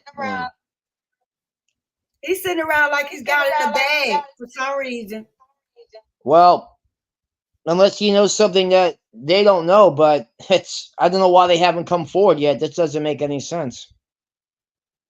All right. Now, why would you want to be sitting in jail all that time? You don't seem to mind. I know. You don't seem to mind. I've never seen anybody do time like that. Unless he knew this was going to happen, and this was the agreement he had that he took on this for some reason. I don't know. Well, I tell you what. Now, another thing that we need to cover. The prosecution is due to turn in the DNA records by December the 1st. And then the judge is saying there might be more delays if they don't turn it in. So, that's the best one yet. If they don't make it December the 1st, that's going to be just fine, according to Judge Judd. Yeah, because he's on their side. That's why. Mm-hmm. He don't care what the defense brings forward to the table. No, they're just constantly stalling. But that's why he don't care about the delays, because he's 100% for the state. Yeah. I don't think they have the report. I don't believe they have the evidence that they're asking them for. They don't, but they would have had it. If they did, they would have brought it. They would brought it a long time ago. Yeah, they would have put it out there at first. This is supposed to be the star piece of evidence. So why don't you have it? Yeah, and I don't believe that those FBI people, it makes no sense, are in that house trying to, configure up some kind of a 3D model. That makes no sense either. Well, I'm gonna say Why are you this. ripping up the floors for that? That's bizarre. If you're ripping up the floors, it means you're looking for stuff underneath the floors. Exactly. That's not modeling, is it? No, it's not. That's called That's not modeling. demolition. That's looking for stuff. That's demo. That's an excellent point. That is an excellent point. I just want to make sure that people understand what modeling is with a LiDAR camera. You just like what I have on the screen. It's just making a reconstruction of what's there exactly the way that it is. They're not supposed to be tearing up the floor. But I predicted that they're gonna say that they found something. Okay, Cindy, Yep. I can see and I thank you for posting in the chat. I think a lot of people ditched out because of the echo, and that's fine. I mean, I don't know how to fix it. So I mean, we're just gonna do the best we can with it. I'm not gonna shut down the live because of it. I wish someone had some kind of a hidden camera in there in what those guys were doing. But that would be great. But I don't think that's not possible. Right? Because that would really say a lot right there, what's really going on. Well, they're gonna say they found something else in the house. That's the only reason. Of course. That's the only profit that they can get from going in there again. Yeah, but also that they discovered something that they missed before. Yeah, but even doing a model thing. Yeah. I don't believe they have the DNA evidence. I really don't. I don't believe they have it. Les, can you hear me? Hello? I don't know. I guess it's technical issue night, but that's all right. God is still good. I just feel like that's exactly what I say, Cindy. I say that they're going to just miraculously find some evidence, and then they're gonna replace the DNA evidence with whatever they claim they found in the house. That's what I believe. I believe they're gonna claim that they found it. And then another thing I want to talk about is the crime scene. You all can see on the screen, I have the house there, and you can see that really, there's 2 flights of stairs in this house. There's 2 flights of stairs. There's no way. I just don't believe that one person could do all of that because of the simple fact that, he's got to run up and down stairs. Look how many times he had to pass Dylan's room. Okay. I believe it was multiple perpetrators, and a lot of people been upset with me because I won't exclude Brian as a suspect. But the point of the matter is,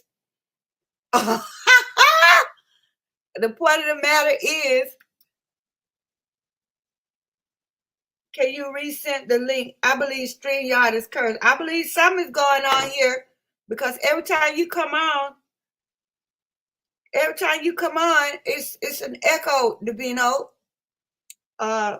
They're looking for more evidence. They're going to come up and say they found something if it's nothing but a drop of blood, and say that it's Brian Kohlberger's blood.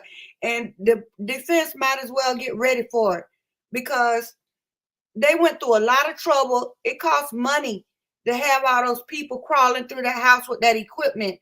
They didn't do that for no reason. They didn't do it for no reason. Thank you, Cindy. Thank you so much. Yes, I'll put out another link. Davino, I'm going to give you one more chance because I don't hear any echo right now. I don't know why. I don't know why your connection's doing that, but I'm going to give you one more try. I believe they're going to find something in there, and be honest with you, I'm going to just say, I don't say karma or whatever, But I'm going to say this. While Brian Kohlberger is sitting there with his hands like Donald Trump, so confident, the prosecution is building their house of cards higher. Okay? Just by the fact that they went in the house, back in the house, digging for stuff, that lets you know they're not, number one, they're not getting ready to throw this case out. There's not, nobody's throwing anything out. Second of all, okay, they're not throwing this case out. They're digging for more evidence to throw at them. And looks to me like the defense should be getting ready for it because they've already proven that they are not playing by the book. They're not playing by the book. That's just common sense. They're not playing by the book. So you can't have confidence that your case is, that you can win your case and the people that you're fighting are not playing fair.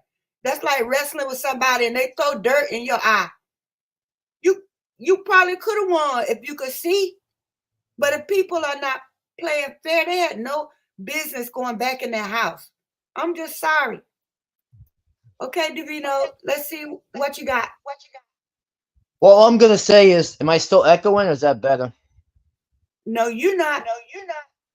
Okay. But I am. don't know what I got kicked off about 3 times. I still think we're being cursed by Nancy Grace and she's tampering with this entire link. But that's a whole different story. But I just don't think that they really need a 3D model for this case. I mean, in my opinion, they can probably just do everything with with slides or a diagram. I don't think a 3D model is really that necessary, in my opinion. You can show pictures of the house from the front. No, really, it doesn't make any sense because you can't really show the perpetrator inside the house because you don't know how many were in the house. So you're just, now you're just speculating. You can't do that. That's what I said. And it's they were supposed to get a model of the house in January. Yeah. That don't make any sense at all. You're supposed to You know do what's that so weird? in January. Yeah, when you look Hold at on, that, Robert. Hey, Robert. I see look you. at that- I see you. look at that picture that you posted up there. That top part, that 3rd floor, that is just like it was just placed on top of there, like by a crane or something, doesn't it? Yeah. Well, the It model doesn't even is look like built a. in the real house. It looks like a Barbie dollhouse at nighttime. It's just really weird. Yeah. I've never seen any house that looks like that. That layout is so bizarre. Well, maybe that's one reason why they chose it. If they were just doing this if they were just doing this, for ritual or the filming or whatever, they would choose a house like that. Yeah, but the first floor, like the second floor, looks like it's weird. Like the second floor looks like the first floor. It's just Okay, like from that. Blah made a good comment right there. They would test the other DNA samples if they were playing fair. We never heard about the other 3 DNA unknown sources. Have you? No. That's why it could have been 3 people from the frat or whoever else did this. Right. Or I can think of 2 or 3 groups of 3 that it could have been 3 or 4. Yep. I still think it was 3 or 4 people.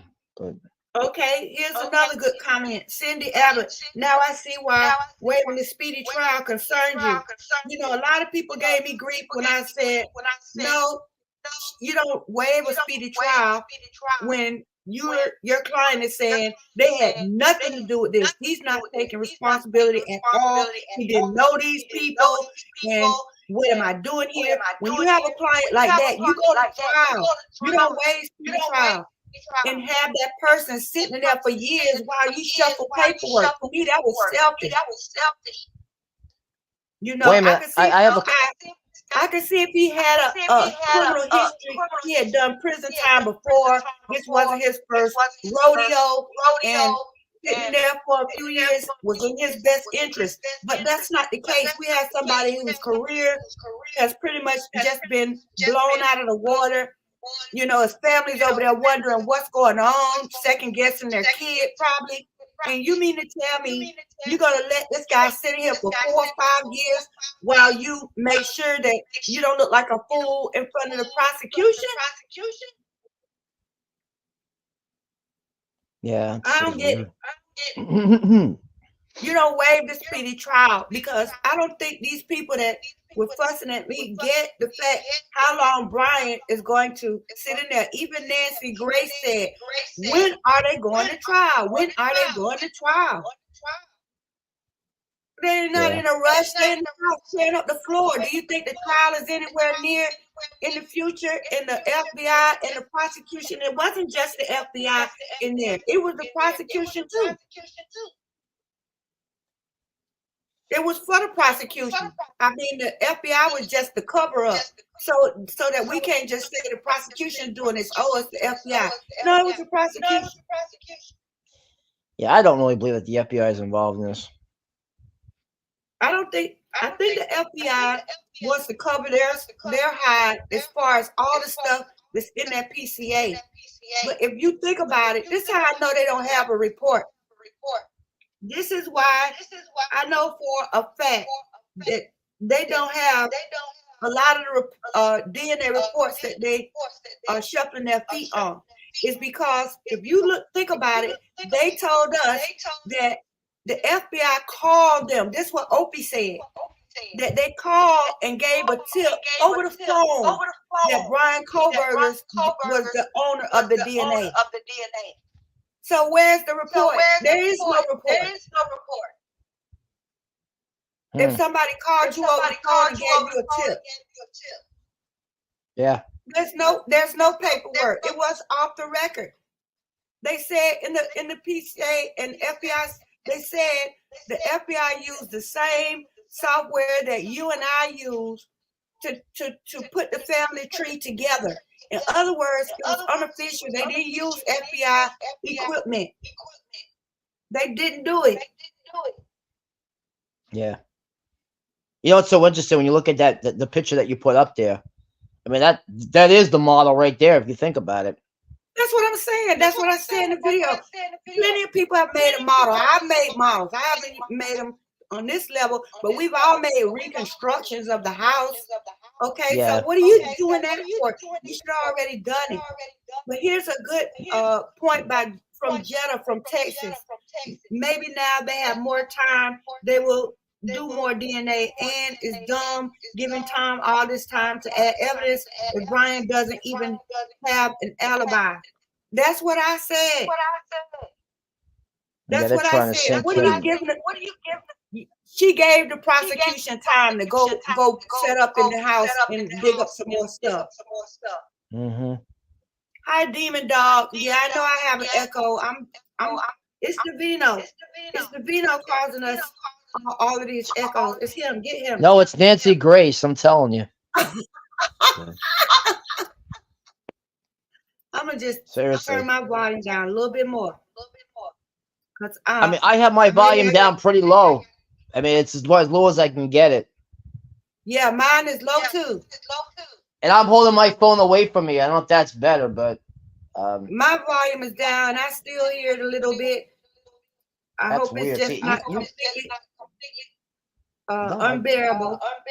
I hear you loud and clear coming through. Yeah, I can hear you too. That's good. Okay, Demon Dog, are you getting on stage tonight? I will make you a nice. I will give you a nice holiday donation to your channel coming up. You'll see. I know, and thank you for you your don't. I hope I told you thank you the last time. Oh no, that's nothing. You'll see. It'll be coming up. No, don't say it's nothing. Don't say it's nothing. Well, well, okay. Let me rephrase that. It was my pleasure, but I will really make a very nice donation to your channel coming up for the holidays. I believe you. I believe you, and thank you. I am a man of my word. You'll see. You'll probably. I know you're a man of your word. Oh, I am. You'll get to be like, oh my God. Oh, it must gonna be a big juicy. Yeah, it will be. It will be. Yeah, it will be. Oh. It's a season of giving. Make my shopping list. Yeah, you better start making out your food list for this one. Yeah, there you go. All right. Okay. Now, here's the question that I didn't have on this list, but since somebody brought up the point, I'll ask you guys about it. And let me put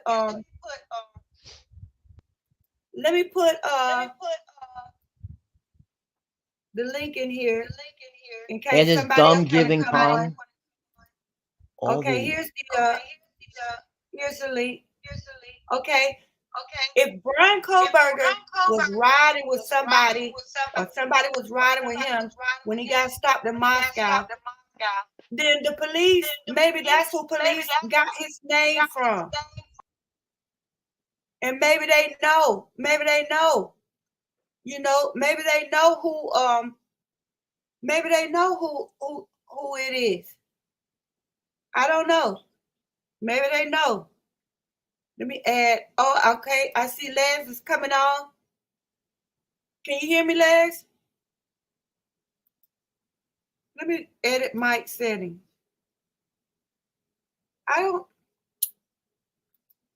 I see you, but I don't hear you. Okay. I guess it's just tech issue night. That's a great idea, Cindy. That's a great idea. We should have a memorial show on November the 13th, on anniversary of these unalivings of these 3 souls. Absolutely. Absolutely. What day of the week is November the 13th? Does anybody know? Okay, we got Davino back. Hold on. It'll be a Monday. Okay, it'll be on a Monday. Okay, so I will have a live on the 13th. It's All not gonna be right. a 3-hour live, but I will have one for about an hour to show my respect. Very How about cool. that? Very cool. Very cool. All right, so let me write that down. We'll have a live on Monday for 1 hour That's cool. to show And our we'll light. respect. Yep. I'll Light some show some candles pictures too. and videos. I'll light my sage Yeah. candles. Yeah. All right. So I just want I want to understand why the defense. I don't know if Nancy really just is kind of giving up on being able to win. I hate to say that, but I haven't heard about anything from her since she tried to get rid of the indictments. I haven't heard any moves she's making. Maybe she's backed up into a corner. I think so too, especially since if those phone pings are real, okay. Just say if those phone pings are real, that means Brian Kohlberger had his phone because he couldn't just turn his phone off in Pullman and then turn around and turn it back on over there by Blaine unless he had a charger all along. Yeah, it's true. So if the phone pings are real, Brian Kohlberger turned his own phone off and turned it back on. And I'm thinking Ann Taylor is facing these same questions. But she took the case. She dropped Miss Kernodle's case to take this case. So it's her responsibility now. Yeah, I don't know. It is weird why you would turn your phone off like that, though. That is strange. That's he had for him to. I think that if his phone was off when he left his house, I might not have thought anything of it. But for you to get in your car and drive maybe a mile and a half, and then all of a sudden your phone is off, those phone pings better not be real. I'll put it that way. Because if your phone is off, it's really hard to ping your phone. It's impossible. I don't know how they can do it. Well, I don't know. They've pinged people before. While your phone is off? Wow. Let me go back to this screen right here. It's hold on. That's bizarre. Okay. But I guess anything is possible, you know. Okay, Mamma look mia, here. tipo la bazza, tipo nada. let me go with this right here. It says, what exactly is a cell site or tower? It's made up of two different components, antennas and a base station transceiver. The antennas send and receive cell phone signals while the base station transceiver manages the tower and the calls received on the tower. The base station transceiver also talks to a cell phone via network cable. What people need to understand is you don't have to be using your phone for it to ping off the tower. Whoops. Didn't know that. You don't have to. Your phone is constantly looking for a tower. Constantly. I looked this stuff up. Yeah, no, I believe you. All right. And so if for him to leave his apartment and they were still picking up his phone until he got down to where Kopaka's apartment is. Yeah. In my opinion, and I could be wrong, he turned off his own phone. And if he did that, if you're leaving that's where it gets strange, because if I'm leaving my place, why the heck would I turn off my phone? Okay. I would want it on because, I mean, if someone's trying to get a hold of me, but if I want to turn it off, that means I don't want no one trying to find me or get a hold of me. Shout out to Terry Sleuth. Hey, Terry. We got a little bit of a echo here, but we're hanging in there. Good to see you. I even tried to move the phone away from me. Yeah. No, we got to do the best we can. All right. All right, here it is. Cindy, AT has a chance to shine on the national stage in this case. It's why Jose Baez. But Brian, if the phone pings are correct, Davino, then Brian Kohlberger turned off his own phone. I proved it in my video. Yeah, I agree with you 100% there. And then I'm gonna show you something else. If they're correct, yeah. If it's all contingent, I put that disclaimer in there. I'm gonna show you something else. Big Let me change the screen. But yeah, look at that guy. I just don't see how he would be. But I don't know. Then I'm judging a book by its cover, so I don't. Yeah, I shouldn't do that. What guy? No, like at Kohlberger, I look at him. I'm thinking to myself, could that guy really have done all this? But I just don't believe that he did. There's just no way. All right, this is the wrong screenshot. So Unless hold he on. had the power of like. This is very important. Or something like that. Yeah. I just feel like when the police told us that Brian Kohlberger drove all over Idaho, I thought they were being a little ridiculous, you know. But he came out and said he was driving around. And the reason why he said that, listen to this, is because the phone pings proved he had his phone, and when he left the apartment, he couldn't say he was home sleeping because he pinged before he turned it off. He pinged out close to Kopaka's apartment, so he had to say he was driving around. I'm trying to explain this the right way. Now look at this map. This is 1300 Johnson Road that they were talking about in the PCA. Yeah. Wait. This case is getting weirder by the minute. This is the map. And this is Johnson Road. 13. Wait, let me put it back. They took it off. This is bizarre. All right, this is where he was supposed to be driving back into Pullman, where that red dot is.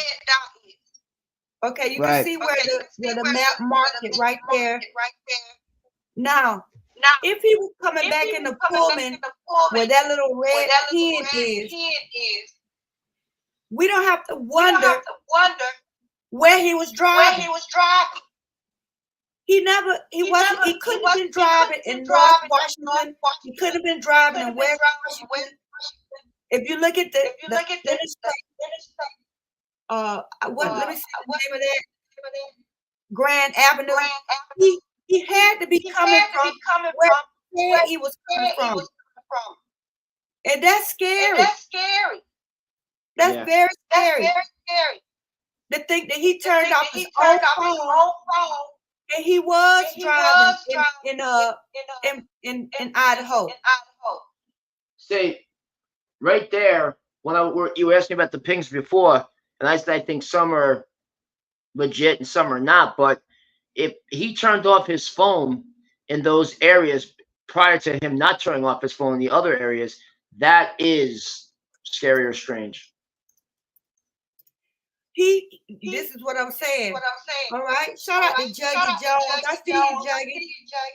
Juggy? Yeah, I know I have the echo. I've been trying to get rid of it. I'm gonna let StreamYard know, because nobody's doing anything different. Yeah. And we have it here, and I got kicked out of my own live just now and had to come back in the studio. So It's weird. Been kicked out like 4 times. yeah, I've been kicked out. So I don't know. To me, it has to be the software, It has to be. because I know I'm not doing anything different. Yeah. Now, what I was saying was, if the phone pings are real, then I have proven that Brian turned off his own phone. That doesn't mean that he committed a crime, but to me, it does suggest that he knew something was going to happen. He could have done something, but it definitely it shows that he had some knowledge that something was going to go down. That's not good. But the big question was, where was he driving if he was driving around? I asked the question last week. Well, where was he driving? I was saying he could have been anywhere, but if you look at the phone pings, that's not true. We can eliminate North Washington. We can eliminate West Washington, unless he really drove for more than 2 hours.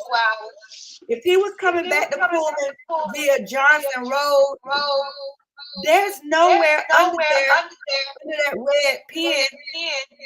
He couldn't have been in North or West Washington. If those pings are correct, he couldn't have been. That's not good. Nope. That's not good at all. Not for him. And I think Ann Taylor's behavior is kind of, to me, is showing that if she can't get this thrown out and she actually has to fight tooth and nail, it's gonna be some work. But they're paying her $200 an hour. What's the problem? And then it's also a possibility that it could have been anybody's vehicle.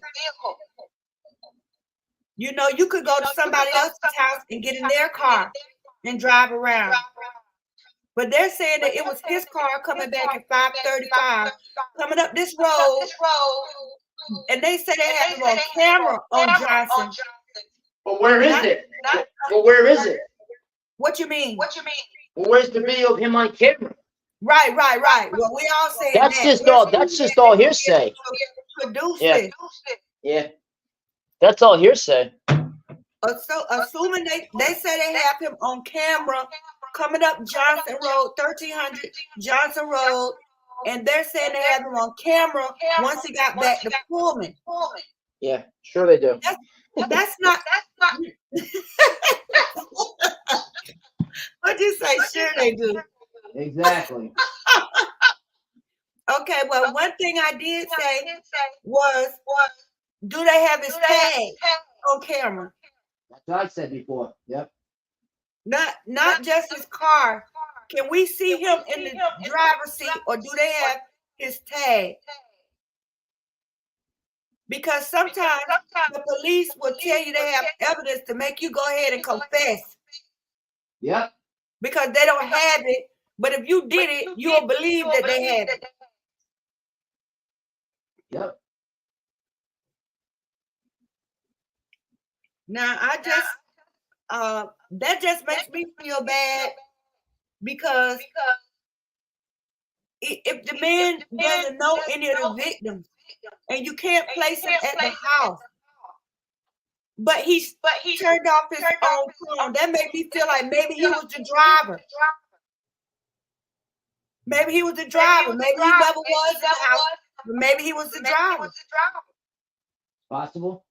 He got to be connected some kind of way to become the suspect. An informant gave his name. Okay, so what? But for them not to give him bail and say, we're not looking for anybody else, what are they depending on? It's not the DNA. Why are they so sure that it's him? I don't know. That's the mystery of this whole thing. Okay, Terry Sloop has a good comment. BK pulled up the main road for Johnson Road where Enid's parents live. Okay, is it Enid's parents or Kopaka's parents? Okay, you're right. Because Dr. Thrifty made a video and he showed that Enid Harsh's parents lived off Johnson Road. But also on that route that they say he took from Blaine and Genesee to Uniontown, Brent Kopaka's parents lived over by Genesee. That's interesting. So Enid Harsh and Brent Kopaka's parents lived on that same route. I mean, it's too much coincidence. Yeah. That's too much. I mean, what's going on? They could have been in Ryan's car, could have been in Eden's car, could have been in Brent's car, could have been in a rental car, could have been in a stolen car. I mean, these car sightings don't mean too much to me. But phone pings can be proven to a certain extent. They have caught people for phone pings. So it's real. It's just a matter if are these phone pings real? Because if he was coming up Johnson Avenue, that kind of proves that he was in South Idaho. And he's not denying it. Why isn't he saying, why isn't Ann Taylor telling us where he was, where he drove? Well, my client was out for a long drive. He couldn't sleep. He was driving over in Washington. He was nowhere near Idaho. Why haven't we saying that?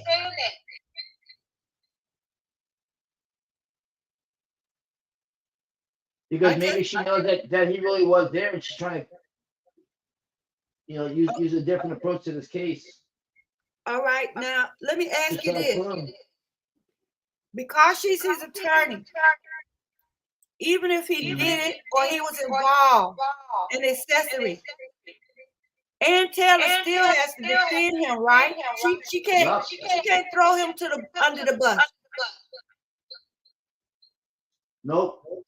Now, what I would expect if that was the case is it's just a matter of time before Ann Taylor asks Brian Kohlberger to start talking about a plea deal. Yep. If she can't come up with enough to win the case, she's going to start pressuring him to take a plea deal. Yeah, I think so. Yeah. Because if he turned off his own phone, if I was his attorney, I would want to know, well, where did you drive? And if he couldn't tell me, if he couldn't tell me, and I'm his attorney, why did you turn off your phone? Why was your phone off? I don't think she's offered any reason for his phone being off. Has she? Nope. She hasn't offered any reason for this man's phone being turned off. No, because This- maybe, possibly, I mean, she might know that he was part of this, and she's trying to think of another way of trying to clear him. I don't know. Maybe she don't want to clear him. Once she realized maybe he was involved. Yeah, it's a possibility. Would you? Nope. If somebody, let me put that as a poll. Let me open that up as a Well, poll. right I now. mean, if she's a public defender and she knows he's guilty of something that heinous or part of it, I mean, if you want to try to clear someone like that, you're sick in the head. Well, if your client confesses that he did it to you, Right. you still have to defend him, and you can't You do. tell anybody because that's attorney-client privilege, right? Right. Exactly. But maybe she's trying to eventually stall this case and then just have him do a plea deal, like you said. Yeah. After she threw up, I know if he even hinted that he was involved, I would just throw up. I would be like, Yep. what? But Which is a possibility that we don't even know that yet. yeah, he could have said, well, I was the So- driver, and Taylor. I was never in the house. I don't know those kids. And I didn't know what was going to go down. He could have told her that You know, because she know that don't sound right to say my client was just driving around without his phone. Nobody drives around for 2 hours without a phone. True. And they're arguing me about that right now in the video comments. I can see my other phone going off. They talking trash about that right now in the comments of the video from today. All right. So here's the thing that you brought up. Let's say if Mr. BK was the driver, okay, All right. and he was just driving these guys over to the house, whoever these people were, and they were just going to do a deal, okay? Let's say whatever the case may be, and that's what they told him. But then something else happened inside that house. But here's the question: if they came out of that house and they got in his car, I mean, can you imagine how much blood they would have had on them? Right. Well, And then now, that Yeah. depends on how long they stayed in the house. well, true. So if they were in that house that long of a duration, and he knew they were in that house that long, then evidently he knew this was going down, and that's probably why he shut off his phone. yeah. That's the conclusion I came to. And then who's to say that they weren't in his car? Right. That's what I'm saying. They could have Yeah. all been riding together in a rental car. They could have all Yeah. been riding together in a stolen car. They could have been all riding together in one of the other guys' car. I don't think anybody's dumb enough to drive their own car to a crime scene. So who's to say Yeah. they were in Brian Kohlberg's car? He could have been, they could have been in somebody else in some other car. Yeah, it's true. To where it's absolute. I would say it would have to be a different car because if they got in his car, they would have found something. Yep. They would have Yeah. found some hair, some blood, some dog hair, skin. A lot more than that. A lot more than that. Yeah, they would have found it all. That So- car would have been covered. Yeah. Maybe part of his confidence is that he knew it wasn't his car at the scene. But even though if it wasn't his car at the scene, if he was the driver and knew this was going down, that's just as bad. Right. That means he was accessory. Exactly, and that's serious. Right? Well, he was driving his own car, they say, when he got pulled over in Moscow, the one they won't let us see. And so I would say whoever he was riding with should be a suspect. Yep. I think whoever he's riding with could be informant. See that Okay, informant thing. I don't know if I believe that. Why you say that? I don't know. I just think they're saying that just to throw people off. It just doesn't make sense. I can't see him as an informant. I can't see anyone on that campus as an informant. I really can't. No, I don't think Brian is informant. I'm saying if he had a passenger in the car with him when Right. they pulled him over in Moscow, the passenger could have been the one to give him up. Yeah, but usually, yeah, but an informant, basically what that, really is, I mean, they're working for the, for the LE, and they're just trying to get enough evidence to build a case to bust whoever. I don't know. I just don't see it. Well, I say this: if they So I were disagree over with you, Hard Truth, okay? All right. imagine if they were over there just hunting drugs, Right. and the guy that was riding with him had a record. Maybe he was even on probation Right. or parole. He's screwed. He would Sorry, he my would friend. give Brian up so that he could get less time. Look how Right. quick Bailey and Demetrius got out of jail. Right. But now we're talking about a snitch to an informant. Those are totally two different things. Right. Okay, well, I said it wrong. You're right. I should have said a snitch. If it was an informant, right, as an informant, they would normally go inside the police station or the detective headquarters and fill out a lot of paperwork, and that's how that would go down, versus a snitch that's not involved. So it's orchestrated as if you're an informant versus if you're a snitch. It's not orchestrated. It's just basically spontaneous. Okay. Yeah, you're right. But do I believe there was an informant? I don't. I really don't. There may be definitely snitches, but I don't believe there was informants. Okay. Well, I would say snitch also. I'm not saying informant. I don't believe that stuff. Okay. Right. I want y'all to look at this right here. Yep. Hold on, I'm looking it's at buffering. But the police claim that they have a secret witness. Yeah, I remember this. Where is it? Okay, let me find it You here. would think with all these preliminaries that something would have came forward by now, right? Yeah, you would think. Because Now- if I were the judge, I'm like, all right, you've had long enough time. What do you have to produce for this case? Where is this secret he or she witness you claim that you have? But do That's they what I have would to say. produce the secret witness now? No, I don't think they have to. But I'm starting to wonder if this is just BS for them to, to stall the case. Like turning the screws? Well, to yeah, see think if, about it, and that's the reason why they have people in that house right now, because they're running out of answers. They're trying to come up with something to make it look good. All right. Okay, so this is just a rumor. It says police relied heavily on the sheath, the suspect vehicle, and phone records in the probable cause affidavit. However, the airmail story, they talked about Howard Bloom, also hinted that they have a secret informant who would tighten the screws through undisclosed testimony. How is that possible?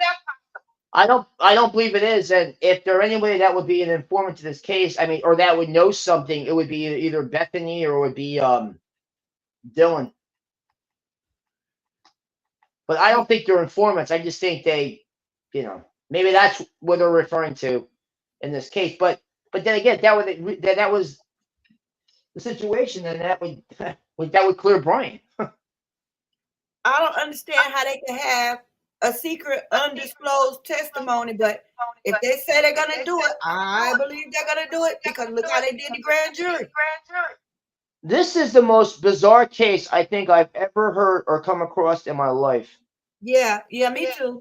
I've seen a lot of Constantly murder changing. cases. This one, Oh my god. but it's some dirt here that's really bad. Yeah. There's And dirt. That whole I town is think we dirt. all gonna be shocked and appalled once it all comes out, because people gonna keep dumping their dirt. I'm wondering, my opinion, I'm wondering if the chancellor, the dean, had something to do with this as well, The chance of who? or the president of the university. Well, I don't rule him out, because He lived in that house. There are secrets in that house. Right. And think about it. I mean, there's a reason why he wants that house torn down, because there's something going on in that house that You know, Right. and they're probably I afraid agree. if the jury had a chance to visit that house, that would be a whole different scenario. Right. Yes, I agree. I definitely agree. And I think that the president of the university, you Something's know, up. if organized crime had something to do with it, you know, if it was drugs or whatever, he would be tied into that. I mean, they would have stepped to Right. him, you know, about it. And you know, what can he do? Nothing. He might even have investments with them. Who knows?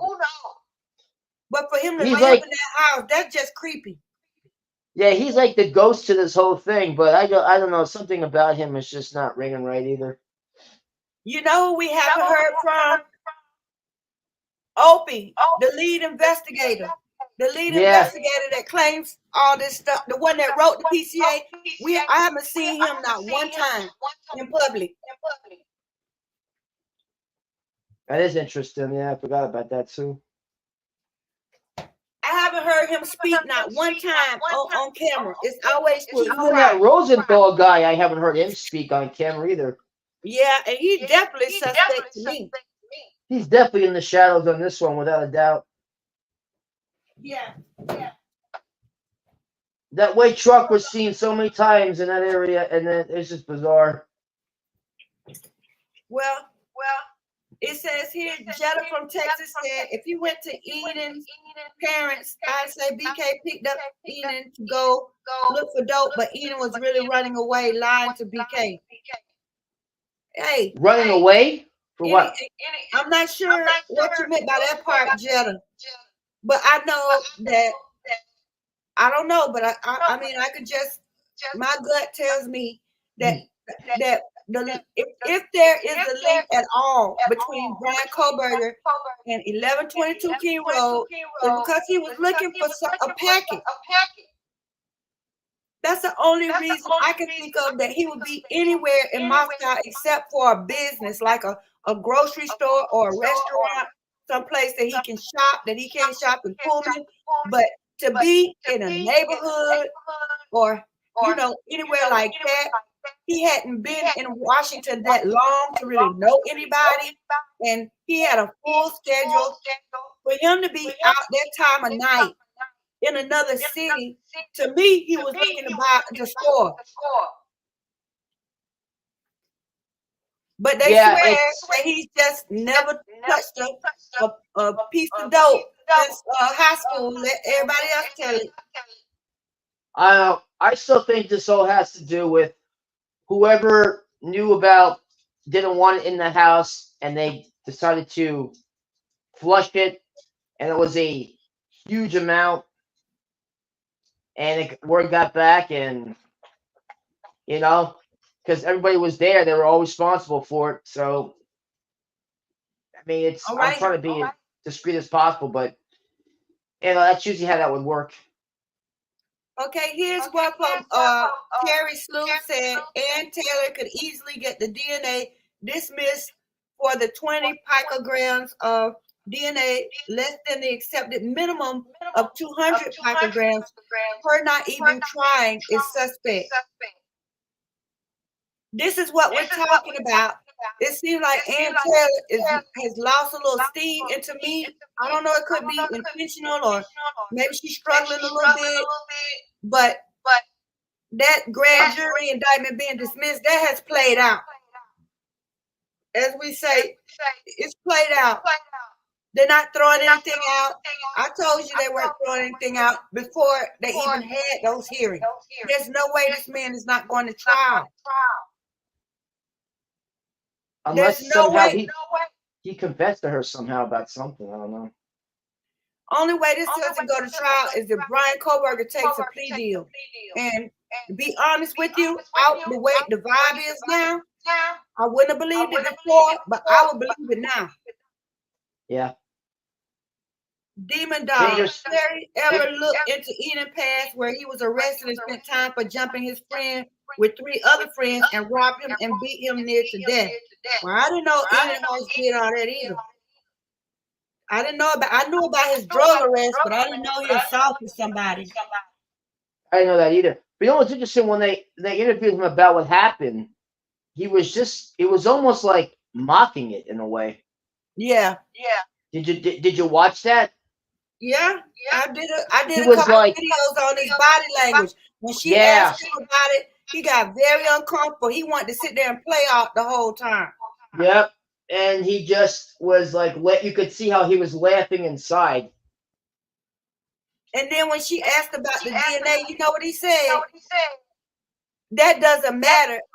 No, when she asked him, did he know something? He said it doesn't matter because they got Brian Koberger's DNA. Yeah, that was kind of weird. He said that. The other evidence doesn't matter. Sure it does. Isn't that nothing? Yeah, there's something about that guy is strange. But I still would not rule out that Jack D, because no one talks about him, but something about that guy doesn't ring right either. Well, we know what part of it is. He didn't answer the phone when she was calling him. Which is very That's strange. a problem. Yeah, it's a big problem. That's a big problem. Supposedly they said that he was with another girl or something, or at her place, and he wasn't answering, which is straight. I don't know the whole thing. It was weird. Still, if somebody call you that many times, you're gonna answer Yeah. the phone, even if it's not your girlfriend. You're gonna answer the phone. So evidently he knew whose number it was, because her name came up on the phone. It wasn't just a number, Right. as a contact. So it's like the reason why he probably answered that phone, in my opinion, because he knew something was going down. That's what I said. Not only did he not answer the phone, he didn't escort them away from the corner club. Nope. He didn't want anything to do with Kaylee and Maddie. He wouldn't even He walk knew up. something heavy was going to take place. That's what it was. It's like he knew. And But then that's look how he was sick. looking at the memorial. Yeah, but that's sick, because he's just almost as guilty about the thing. Think about it. It seems to me like that was a mocking look on his Yeah. face at the memorial. Exactly. I mean, look who wound up with Murphy. Right. I'm surprised he didn't try to get the dog before then. Well, not only that, but I'm surprised he didn't give the dog to the parents, because it's a memory for their daughter. Right. That's what he should have I'm done. sorry, that's what I would have done. I mean, I just doesn't think that makes any sense. I just don't. Look, I'd be like, I can't hang on to him. It's too painful. Would you accept him, as a memory for your daughter's something? I mean, that would make more sense. But I just think it's strange. Yeah, I hadn't even thought about that. You said that before. Before you Yeah, said say it that, I again. hadn't really thought about it that way. Yeah. Okay, but really, you're right. I mean, I couldn't keep maybe him. they asked him for the dog and he didn't do it. Yeah, I was just gonna say that. Maybe they did ask him for the dog, and if he said no, there's a reason why he would say no. That doesn't make any sense. Because if he really cared about her, he'd say, you know what? Yeah, you're absolutely right. He should be with you guys in memory of her. But that's what we don't know. But there's something about that whole thing just doesn't make sense. Doesn't add up. Yeah. Well, I still can't believe that dog didn't have a scratch on it, or nothing on that dog. That just still baffles me to this whole thing. The way this crime took place, I don't know. It's just weird. I don't. Well, let me tell you this. I think that the dog is another reason why I think the 9 minutes, yes, it could have been done in 9 minutes by one person, but I think the person didn't just come in the house and put the dog away and with no problems, I think that was time to put the dog in the room. Yeah, that's what I'm saying. Like, it just doesn't make sense. Like, a dog normally, unless, I don't know, if that dog was already outside of the door and this was taking place, man, that dog would have been covered. Forgive me for saying, I'm not trying to be graphic, but I mean, it just doesn't add up. Yeah. Well, and then because I'm gonna tell you right now, here's what makes. Boy, it's so DeVito got cut out again. This is crazy. Okay, I'm sure he's coming back on. Let me put the link back over here. Hold on, Davino. I'm putting the link back for you. Now here is something that I can bring on in the meantime. Okay, here's the problem. Let me look at the poll.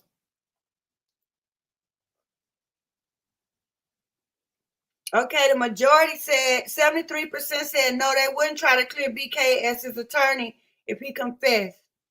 That's interesting. Okay, now here's another problem that I want to present, and I don't know how to put it on the screen. I would probably have to write it out. Okay, I'll put it in the chat. Okay, they say that Brian's phone went down at 2:40. Let's see, 2:46 a.m. or something like 2:47 a.m. All right, BK's phone went down, but they also said that Kaylee was calling, and we could say her last call was at 2:52. So that doesn't match. He couldn't have got over there and had Kaylee in distress at 2:52 if he was still in Pullman at 2:46, 2:47. So in a way, does that clear Brian as far as if the phone pings, does that mean the phone pings that are accurate? I mean, where does that leave us? Because those don't match. They don't match.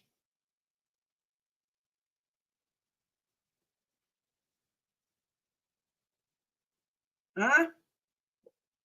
What do you think of that?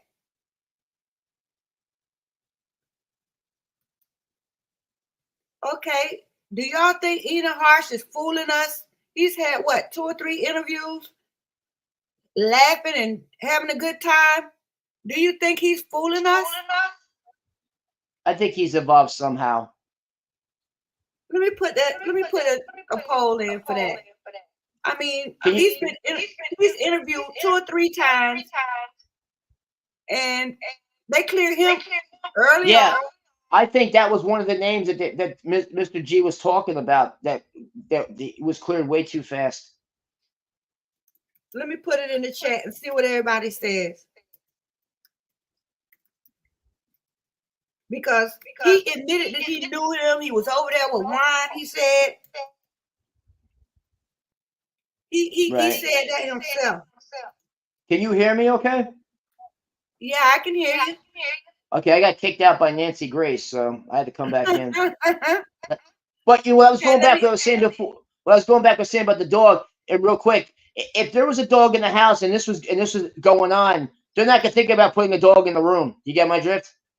Say that again now. If there's a dog in the house, right? And Right. this took place that quick, they're not like, oh, let's put the dog in the room. No one's gonna think like that. They're just gonna do what they're gonna do. You follow me? Right. That's what makes no sense either.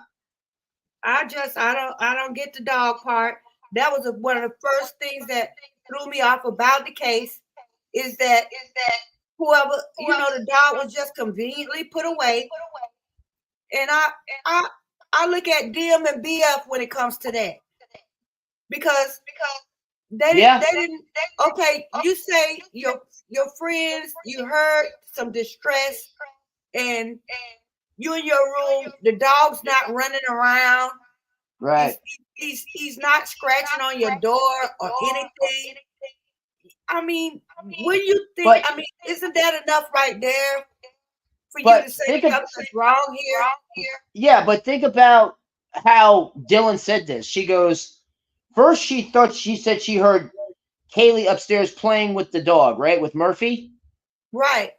And then she goes, then she heard crying from Zaina. Right. And she goes, it's okay, I'm gonna help you. Right. Well, that makes no sense. Right there. Well, the police wrote that script. Right. And I don't know why they're saying bizarre. That she heard somebody say that. It completely conflicts with the first thing she said. It doesn't add up. Okay, Blah said that Brian will never take a plea deal. Do you agree? Well, he's pretty cocky. I'll tell you that much. Yeah, he is. Unless because he still claims from the beginning that he is going to be 100% exonerated. Right? Yeah, he's getting very he's gotten very friendly with his attorneys. And it's almost like Anne is feeling like she's being played. I don't know. Yeah, But maybe that I was would my feel next that way. thing. If I had a client accused of something like this, and when I first met them the first couple of weeks, they wouldn't even hardly speak to me, you know, and when they smile, it's like a half a second smile, and then 4 or 5, you know, a month or two into it, now all of a sudden we the best of friends. They coming in and smiling at me and laughing and joking with me. I'll be looking like, is this the same person? You know? I Yeah, don't know. They say I'm Brian bashing when I say stuff like that. I'm not bashing Brian. I feel like they don't have enough evidence to convict this man, but that doesn't mean that they're not concocting enough to convict him. Whether he did it or not, they're trying their best to send him down the road. And if Yeah. they're not careful, the defense, the prosecution is going to do it, because with all the problems they have with this case, and as ridiculous as that PCA is, they're still building up evidence against him. That's the part people don't get. When I told them that, and even after seeing the FBI and the prosecution go back in the house, they're still saying that they'll still say I'm bashing the status, but they're doing it right before our very eyes. They haven't asked for a change of venue. They're letting cameras in. They're gonna put on a show. They got the FBI with LiDAR cameras so they can look real advanced and stuff in the courtroom. They getting ready for the case. They getting ready to put on a show. Yeah. And unless there's some divine intervention, I feel like that's the only thing that really will help Brian right now. If he didn't do it, is that people are probably praying. You know I've been praying for the truth. I've been praying, Lord, if he didn't do it, don't let him, take another life. 4 people. We already lost 4 people. But if he did do it, don't let him be so slick that he can't get out of it. That's my prayer, because I don't know whether he did it or not. So I'm not going to pray for somebody to be let out, and I don't know whether they did it or not. My prayer is for justice to be done, for him to get a fair trial, and if he didn't do it, for them not to be able to pin this on him. That's my prayer. Weren't there cameras around that house? I don't know. I don't know if they had cameras right there on the property, but I know that blue house in front of theirs had a ring.com. But And I don't understand why. I think that kind of proves that whoever did it probably didn't drive up to the house. Right. I still think they parked in the back by the woods and came through the back. I do too. Because that would make the most sense, because that's where it was pitch dark back there, so no one could see you. I'm sure they knew that those people in the blue house had a ring.com. Or they could have just they just walked up what's that road in the back? I can't what it's called. That's Queen Road or Taylor Avenue. Yeah, what's the house that goes past the house and it leads to the back by the woods? Yeah, that's Queen Road. Okay, so whoever could have done this, I still believe in that video when the cops stopped those 3 clowns in the field, and you see those people walking in the back. They could have been coming down Queen Road or came through the back, came to the woods and came back. You don't know, but they came from that direction of the house. I mean, that would make sense. Right. Because personally, I wouldn't have a car in the front, because everyone's going to see there was a vehicle. Someone's going to eventually say something, but they claim there was a camera by Zaina's room that was like 50 feet away or something like that. Right. So whoever did this, I know they didn't walk through no front door, because if they did, they would be right there, right out in the open.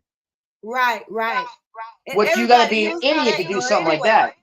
Yeah. Everybody did use the back door anyway. Right.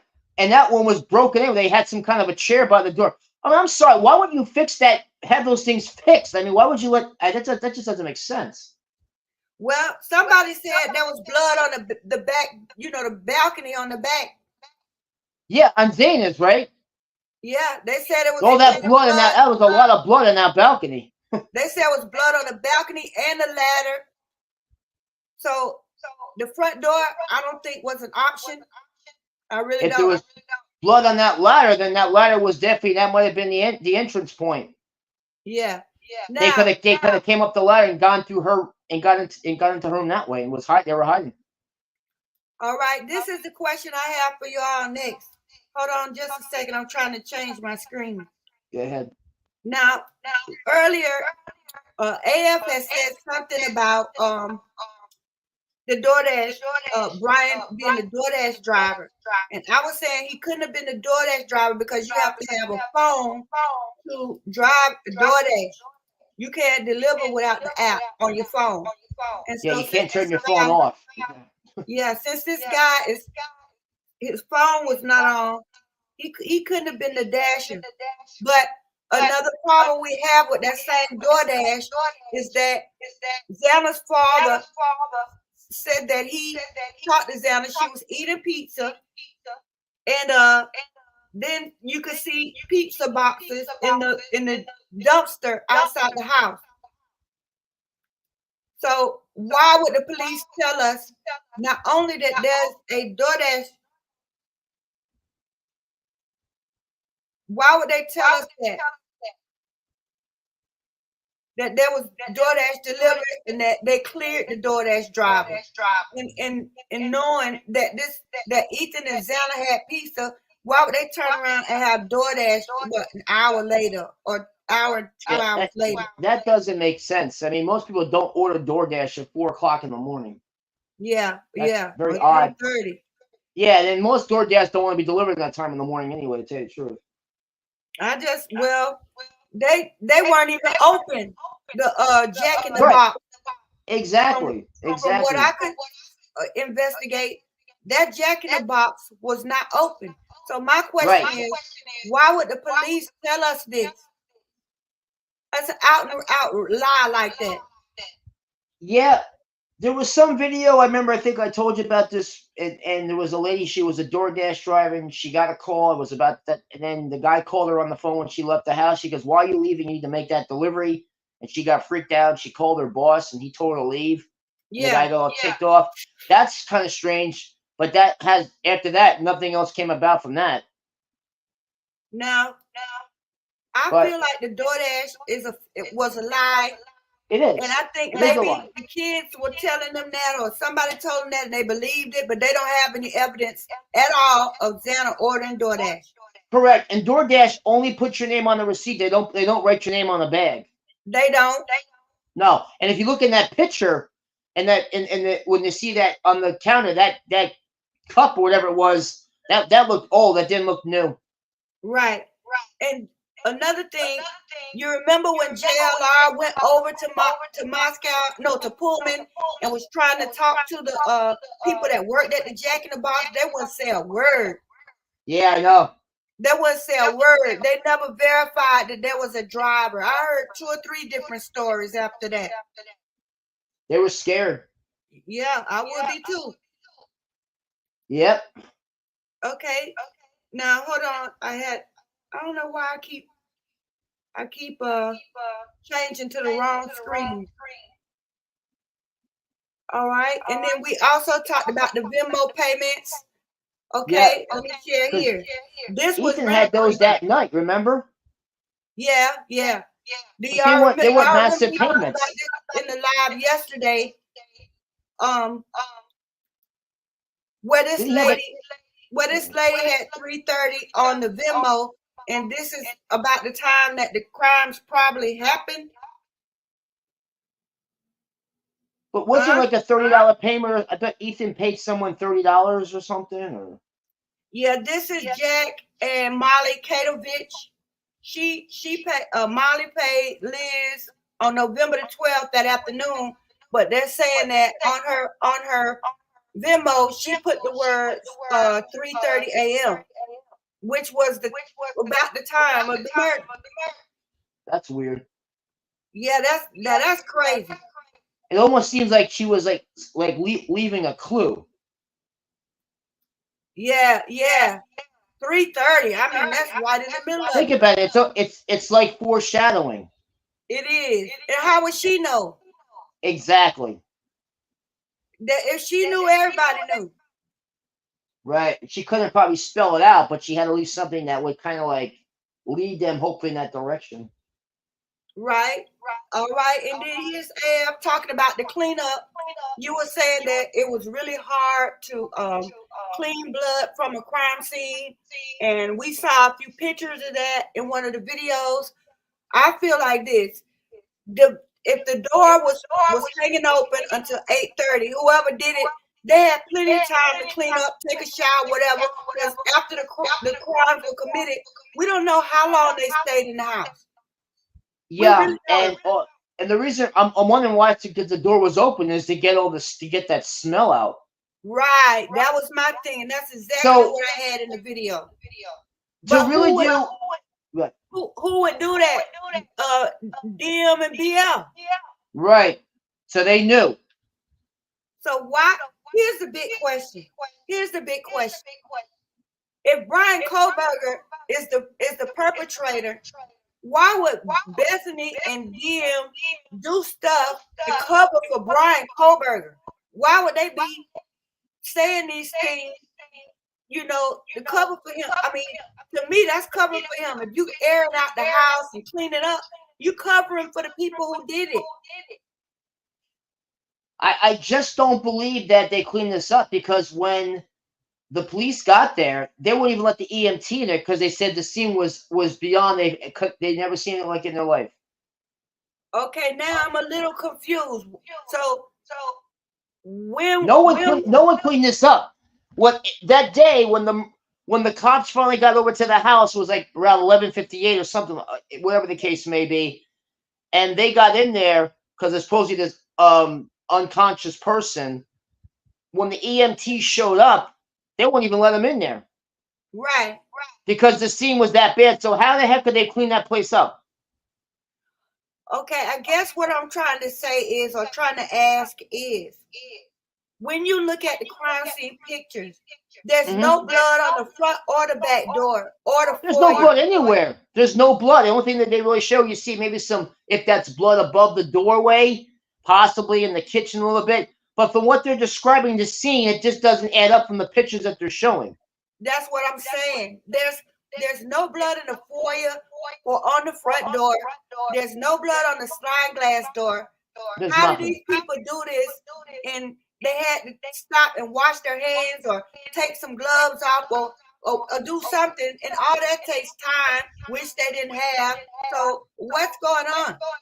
Well, that's why I said that maybe this was done on the inside. You follow me? What you mean? Oh yeah. You mean they, got themselves straight on the inside? Well, that or the two that were there, the ones that survived. Okay, say that again.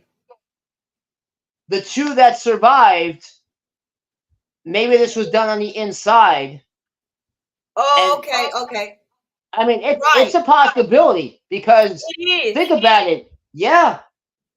I did a series of videos, a 4-part series called Ecclesiastes 1 and 9, Mhm. where the girl she came in on her fellow ex-roommates, killed everybody, her and her boyfriend. The Yep. scene looked awful. I mean, those were supposed to be her best friends, and it was very, very similar to this case. And This is what I'm wondering. female- Yeah. You can't tell me that the females don't do this, because they do. Yeah, I'm telling you, women are very strong, okay?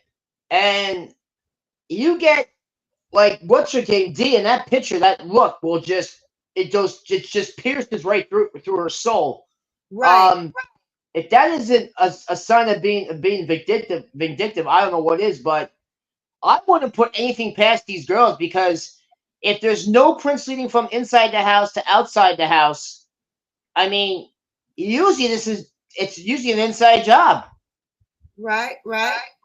because they could have had these choice of whatever, and literally went ballistic. Right. And if that's the case, well, that could make sense too, because they trusted them and they thought, okay, yeah. And maybe who knows? Right. I understand what you're saying. Here's a comment from Carly Miles. Many people drive at night, shop, gaze at the stars. If I had a car, that's what I would do rather than restaurants or bars. Okay, I would like to comment on this one. It's not that I'm saying that people that driving around for for a 2-hour block is suspicious. I'm not saying people don't go for long drives. What I'm saying is people don't go for long drives, especially that time of morning with no phone. People don't do that. Here's the thing that kind of does make sense. If those two in the house that survived, which still is the mission to the whole thing, right? Okay. If they even had blood on them or they cleaned it off, I mean, if they could have definitely, let's say if they did all this, they had time to do it. I mean, it's going to look like, and they're good actresses, they're fooling everybody. They should win the Academy Award because no one is suspecting them at all. That's why maybe they're the ones that set up Kohlberger. Yeah. Because there's no blood evidence or any There's other. nothing. There's nothing going in and out. They usually say if there's no forced entry, there's no forced entry, and there's nothing on those doors where you leave your fingerprints or whatever. Yep. Then they say it's an inside job usually. Right. And if they walked out, the front door was opened up. It doesn't matter where they were walking because if they were already in there, they claim they know they're going to be stepping in blood anyway. So it's going to cover their trail. That would make sense, and it looks like they're in the clear. And even if they wash their hands, whatever the case may be, that's what I'm saying. So their stories were credible to the LE, but they could be acting all along, and this might have been them all along, and people just are not believing it. Right. I think it's a big possibility that we could be getting fooled by somebody that has already been interviewed. Somebody's lying to us. I don't know if it's Ina Harsh. I mean, God bless the dead. Kopaka. All of them to me had opportunity, which is all you need for this type of crime. You don't have to have a motive. All you need is opportunity. So a lot of people have said the reason they did something is because they had the opportunity, and in their mind they were like, "Well, why not?" And that's when they did it. I mean, do you know how much blood you would have on you if you walked out of a house of a scene like that? You would be covered from head to toe. Okay. Well, here's another one about the cell phone. Cindy Abbott. I can see turning off phone. Who is calling you at 4 a.m.? Who are you calling at 4? I would just be chilling and listening to music. Okay. But I'm starting to wonder if this cell phone thing is to throw everybody off. I think the cell phone thing, the law enforcement might be claiming they got more evidence than what they have. I thought that in the beginning, but when the alibi came out that he was driving around, I had to change my tune a little bit because it gets to a point, Davino, when the story somebody's telling you, they're asking you to accept too many coincidences. Right, exactly. It gets to the place where, okay, that was a stretch. This right here sounds like a stretch, but now here's a third thing, and that sounds like a stretch too. That's what I'm saying, because don't get me wrong. If Brian is innocent, I don't want to see him go down. I don't want to see anybody falsely accused or whatever. But at the same time, I'm not going to ignore the evidence, and I'm going to question everything. And so here we have to accept that we don't have any phone records to know where he was. We don't know where he was, but the alibi, okay? There's a chance that he turned off his own phone. There's a chance that he was on the route they gave in the PCA. Right. There's a lot of things stacked up against him. And so the only thing that's holding it together for Bryan Kohberger right now is that they don't have any connection between him and the victims. And they don't necessarily have to have that, because you don't have to have motive Right. to convict somebody. And But here's all what's I'm also- saying is, for all the Bryan Kohberger is innocent. I love Bryan crew. Hey, everybody needs somebody. I'm not hating on his fan club or support. No, group or whatever. his fan club, yeah. Everybody But needs that's so somebody. true, though. And Yeah. if you love Bryan Kohberger and you want to see him walk, God bless you. Hey, everybody needs somebody. But what Right. I'm saying is, I want to remain impartial until I got all the evidence I can get. And right now, you're asking me to believe that somebody, it's not just that his phone was off, it's just the time that it was off. It's exactly Right. the window that this stuff had to happen. You're asking me to believe that this person can't tell us where he was. The same person who can't show us any phone records is the same person. And then the same person, they're saying the suspect was driving around South Idaho, and then the same suspect comes back and says, well, I was out and about. So I'm not, of course, people do drive around at night. I've driven Yeah. around at night. I personally would not go anywhere without my phone. And Right. I just wouldn't, especially not that time of morning. If I break down or I see somebody hurt, I'm gonna need to call the police. I would not go somewhere without my phone. But my problem is not that he was driving around. It's not that his phone was turned off for whatever reason and we don't have his phone records. It's not that his alibi that he was driving around. It's the window. The problem is everything collectively. When you have to put it all together for the same person, that's when it becomes a problem for me. It's not just this thing over here and that thing. When you put it all together collectively, I need something. And only thing I have is that, as far as I know, he didn't know the victims. I need a little more than that. Right. And, I feel like I'm in court right now. I feel like these are your closing arguments. I don't. Okay. But no, I'm not. But I'm just what you're saying. I mean, I feel like I'm in court right now, and these are your closing arguments. Right. But it makes sense. That's all I'm saying. But that's what I told him in the video today. I told him this is stuff that if you get mad at me, you might as well get ready to get mad at the court case, because at trial, they're going to ask these things. They're going to want to know these things. They're not going to let Ann Taylor just come up there and drill Dylan and Bethany. That's not, they get ready to put on a show for the public. Okay, that's why they let cameras in the courtroom. They're going to show you some stuff. Oh, I cannot wait for this. But what still was also a mystery is, I still think what ties this whole case in, and I said this before, is that grub truck is a very significant part of what happened that night.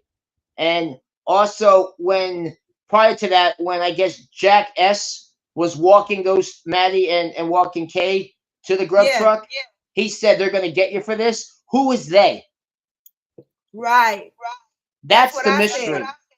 Who is they? Right.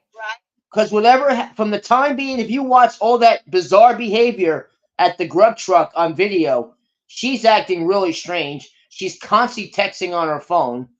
Maddie's not even looking at her phone. It's just weird. And then after they leave, maybe 2 hours later, that's when, or maybe before that, I don't know, is when all this took place. And while all this is going on at the grub truck, Ethan and Xana over there fighting at the frat house. Right, but they were at the grub trucks. I positive they were in that video at the grub truck. I saw them in the background. I don't know if that was them, but all those other people are looking at their phones, and it's just weird. I like there's a significance on that grub truck to the time that those girls left. And whatever transpired after that. Right. Well, we have Yeah. We have another problem. That's what I put in the chat. We have another problem with the time because if Brian didn't leave Pullman until about 2:50, Right. Kaylee was on her phone calling Jack over and over until 2:52. Right. And so that would definitely not put him there. Exactly. Yeah. You know, he wasn't there yet. Exactly. That's what I'm saying. The timelines don't match. They don't match up. But then there's a flip side to that. They can say, well, we know Kaylee was still alive at 2:52, and so he might have just been on his way, you know. But Or maybe she wasn't, and someone was just texting her phone, using her phone just to make it look like that to create, like, you know what I mean? Yeah, That's a good possibility too. Well, remember the inmate I was telling y'all about? Yeah. And he was saying that he believed that the perpetrators were already in the house Yep. when the kids came home. And it was mayhem after that. But I think you're right. It could have been, if they used a gun, that could have been the threat right there. I still think they were tied and bound. And I think then after that, it was just, you know, to their, yeah. Yeah. And it wasn't good. Yeah. Yeah, when I saw that case, it really freaked me out because the young man that did these things, he was confessing. He was straight up about what he did. Yeah. And he told her, he said, I stole the $700 and they were asking me, telling me they want the money back. And I told them I had it at my house. And so they said, we'll get up in the morning, take you home, and you can get the money and give us our money back. And so he knew he didn't have the money, so he decided to kill everybody. He said when he went in the house, he went home and came back. He had a gun and a knife. And then he said, no, it wasn't a knife, it was a machete. And that's when he told exactly how he killed all three of them. That's a big difference in a knife, I'll tell you right now. Yeah, it is. Also, what's still bizarre in that case, I don't know if it was symbolic with the other one, is that when I know what's her name had the worst injuries, and supposedly an organ or two were taken from her, if you know what I mean. That is really sick. Yeah, I didn't see AF leave out, but I don't know if AF checked out already. I see she was saying that she was leaving out. All right, but much love if you're still in here, or you probably And if someone did that, I mean, you're talking some serious hatred. Yeah, that's another thing. Who had that much exactly hate or sadistic tendency to do that? Not one, but 4 people. Yep. What? Who? Well, I'll tell you right now. I mean, I think what was used in this case. I mean, and I'm going to be as discreet as possible. I think definitely was the first one I mentioned, the second one I mentioned, and probably the other one with an A was used, and maybe even the club, because this was a brutal massacre. It was.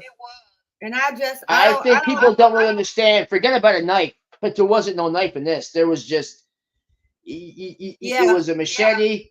It was the gun, and I hate to tell you, but I think it was definitely an axe involved in this, and possibly even the clubs, because this was bad, really bad. Well, I'm gonna tell you another place the prosecution might have messed up. The defense, law enforcement is trying to push that K-bar knife, because forget it. K-bar knife for 4 people, it would have took a lot more time than with a machete. So for them to, and not only that, but it's a K-bar knife, they're destroying their 9-minute timeline, because if it was just solely a K-bar knife, it would have took way more time. I talked to my buddy's son about this, and he was, he's retired from the Marines, an ex-sniper, and he said that a K-bar knife, it loses its dullness on the blade pretty quick. So there's no way in heck that could have been done with that knife, because it would have taken some time. It would have taken a lot more time, because that knife is not that's not enough for 4 people, and 2 of them they told us they fought. 57 times. That I one mean, one come on, was. that There's took no time. way. There's no Okay, way in here's heck that was a knife. No. okay. Here's a little comment from Demon Dog. Not trying to be rude, but the LE and FBI know about SG hidden daughter. I didn't even. I know I didn't know. About I didn't know Sam? Mr. G had a hidden daughter. Did you, Davino? No. Yeah, she's on TikTok. I don't know if you were in on the beginning of the. Yeah, that was Sam, right? Yeah, I Yeah. didn't know about her. I That did not. father's weird. That's all I'm gonna say. Something about that father. He's strange. Isn't that something? They out here just saying so much. Kaylee this, Kaylee that, knowing it's another one out here, and they're not really dealing with her. That's crazy. I'm not gonna even speak on that. You know, I don't want to be disrespectful to the family, but that's crazy. I want to say something, but I don't want to be disrespectful to the family. But that family just gives me bad vibes. Well, they had so much to say up until now. She might as well speak. Everybody else speaking. I just feel like that family, and forgive me for saying this, I feel like there's some kind of a cult worshiper. Who is that? The G family. Something. There's something weird with that mom, and I mean, I was just watching her in those interviews. It's just creepy, and the father's there's just something about them. It I don't know what it is. Yeah, it's something. We're being fooled by some people. Something's going on. We're being fooled by. Yeah. We're not. It's a lot of He people. he was obsessed with his daughter. I can tell you right now. Okay, let me see who you talking about here. Wait. I'm talking about Mr. G and his unalived daughter. Yeah. He was very obsessed with her. Yeah. Which is really weird. Yay, that's Davino saying that, y'all. Not me. I don't have the courage. Oh, I'm saying that right now. And I'm proud to say it. But I'm just saying, I'm being honest. I didn't want to go there, but hey. I'm going there. He said there's something weird. There's just something weird with that whole thing. Because if that was my daughter's car, I would not be driving that thing around. Okay, I think that's crazy too. And then they keep saying how much money the family has, but they had to go fund me to finish paying for the truck. Not only that, but why would you set up a GoFundMe account if you had all that money? Right. Come on. More than one. Yeah, where did that money really go? That's what I'd like to know. It's more than one. Cremations are not expensive. Cremations are not expensive. Take some money and give it to Xana's mom to help her get herself together, because she has conducted herself with class. She might have problems, but you can tell that lady she got some integrity. Yeah, there's something with that family. That family is weird. Okay, I'm gonna see who Carly is talking about. She said she popped up like a week with a video of her lying on her bed, lying down, attention grabbing. She inserted herself, very suspect. Carly, who are you talking about? Suspect. Who popped up and was Nancy on the bed? Nancy Grace. Who knows? You ought to be shaming yourself. Nope. But you're not shamed. Nope. I tell like it is. Cut it out. She's just mad because she's not trying. Thank God she's not trying this case. Oh my God. Let me see if she answered me. She'd be getting her shovels out and digging through that whole house.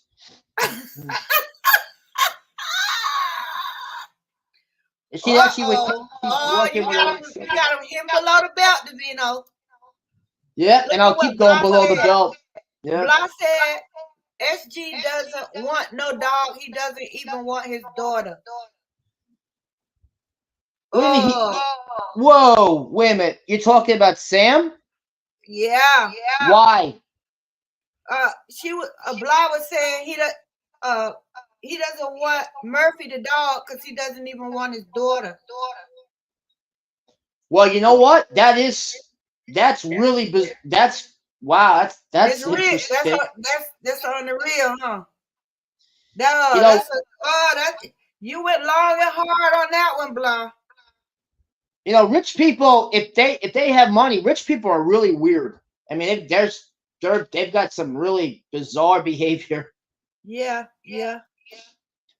You're talking about Kay, or you're talking about Sam? Oh, Demon Dog said that Mr. G was throwing a fit about the dog at first. He was what? Was throwing a fit about the dog and wanted Jack to have it at first, he said. Why would you? Know. Maybe Wow. so. Throw a fit about the dog? That's weird. That means Blah was right. Yeah, it's like I said. It's like he doesn't even want it. Like he's pretending like she never existed. Forgive me for saying that, but I'm sorry to say that. I don't know. I don't know. This thing is just weird. I'm just wondering if this family's tied into this somehow. I hate to say it. Forgive me for saying this, but I don't know. It's weird. Oh my goodness, they got some stuff going on in this chat. I'm gonna stop reading it. Y'all shout out for me. Oh my goodness. Blah, Demon Dog. What in the world? I can't put that on TV. Sure you can. Put it up. Oh my goodness. This is a Christian channel. I can't put that on the screen. What's Demon Dog saying? That was one on mainstream. Oh my goodness. It's not looking good at the moment. Yeah, that's what I'm saying. They're not looking good. All right, DM statement. Let's go there. Who is this? Terry Slew. DM statement is false. DoorDash is false. Online stalking is false. Everything Ellie says is false. We already know BK being framed, so why are we discussing false narrative? Woo! DM You go. Yeah.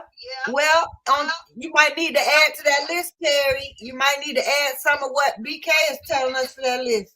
I agree. The PCA is garbage to me. I think it's about 15% of the PCA might be right. And the rest of it is suspect. And some of it just downright not true. I agree with all of that, but we still have to, like I said before, prosecutorial misconduct does not equal innocence.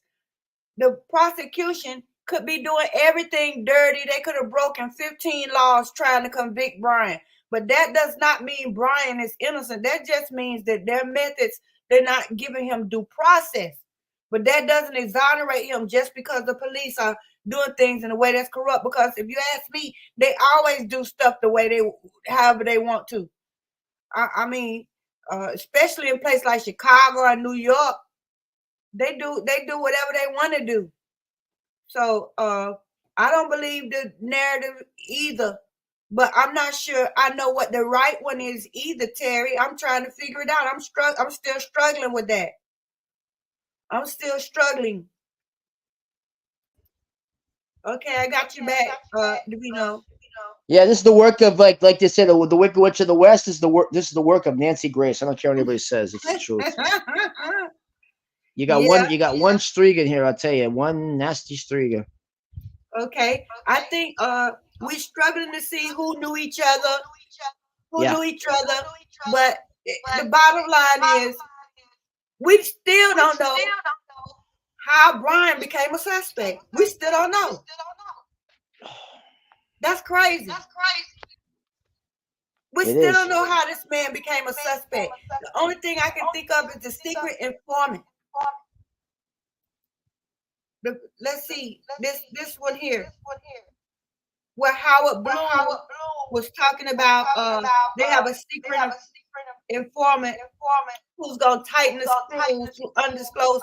We can't trust him either because he's the one that told us about the DNA, and he was telling us everything straight. And now all of a sudden, everything he says is in support of the prosecution. So it's like somebody already flipped Howard Bloom. Nancy Grace did. Nancy did it all. Let you tell it. Nancy did it all. She did. But she's not 100% biased. Okay. I know that's true. She's not. She's not 100% biased because, like she said, while they tear She's up the open. house, Well, yeah. She'll stick Yeah. in how she really feels every once in a while. Because she even said she didn't believe that DM and Bethany were texting each other while this was going on. And I think they were participating in this. I do. I don't believe it either. I don't believe they were texting each other while 4 people were losing their lives viciously. Not somebody came in with a gun viciously. And maybe they were the ones that were hiding. Yeah. It's gonna be a Hollywood show. I'm telling you right now. It's gonna be they're gonna make it out of a Hollywood show if it even makes it to trial. And it's gonna be ridiculous. Some of the stuff look how they did in Casey Anthony case. They went to the father was molesting her, and he didn't leave a stone unturned. He had so many fantastic stories until the jury just forgot all about the fact that that little girl had tape over her mouth when they found her in the woods. So we know it wasn't an accident. It was a murder. And the father but they threw so many fantastic stories in there. It turned into a Hollywood show. The father was an ex-sheriff. He was good at covering. He was ex-sheriff, ex-detective. He was good at covering up things. He knew how to do it. Yeah, well, the mother said it smelled like a dead body was in the car when she first called the police, and then she took that back. But you can't take it back. We heard it on the police call. Another weird family. Huh. They were. Yeah.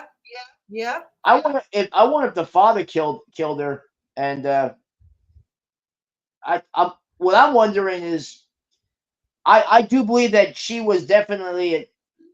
Forgive me for saying, I hate to say Casey was molested by the father. I believe that at a young age, and I'm wondering if God. I hope I'm wrong about this, but and I'm not trying to be sick. If you know what, and yeah, I'm not going to mention it, but I want to. Because that guy was weird. Well, what happened to Les? All right, and look at Robin Latham. Look who the cat dragged in. Yeah, Robin's good. I like Robin. She's got some good stuff. Yeah, shout out to Robin. You go, girl. And where is Les? Les has slipped out on us. Yeah, she was wasn't her throat bothering or something? She said, I think she went to a party. Les got into a party? Yeah, I believe Les has slipped out on us and went to the club. She might have. No, I'm just messing around. We looking for you, Les. She was pinned up on here on the stage. She's and cool. Then I like this. It kicked it off, I guess. All right. Let's see. Had to be blood splatter all over. I agree, Cindy. You're not impartial, but leading. Okay, who's not impartial? Plus all that cast off. Y'all don't think I'm impartial? I'm gonna put a poll up and see who believes I'm impartial and who doesn't. I already know. I'm gonna say it's hard truth, impartial, or biased in this case. Now, nobody knows who's voting what. You can tell the truth. It's hard truth, impartial, or biased in this case. Or I can't do it like that. I got to get one or the other, right? Hold on. Let me redo that. I just want to see. I'm going to say, am I biased? It's hard truth biased in this case. Now, you voting anonymous, you can tell the truth. All right, well, we got time for one more topic. All right, here's Robin Latham. Let's see what she got going on here. I thought something about the traffic stop.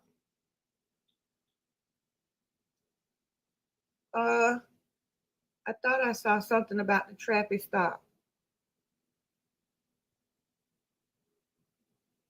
I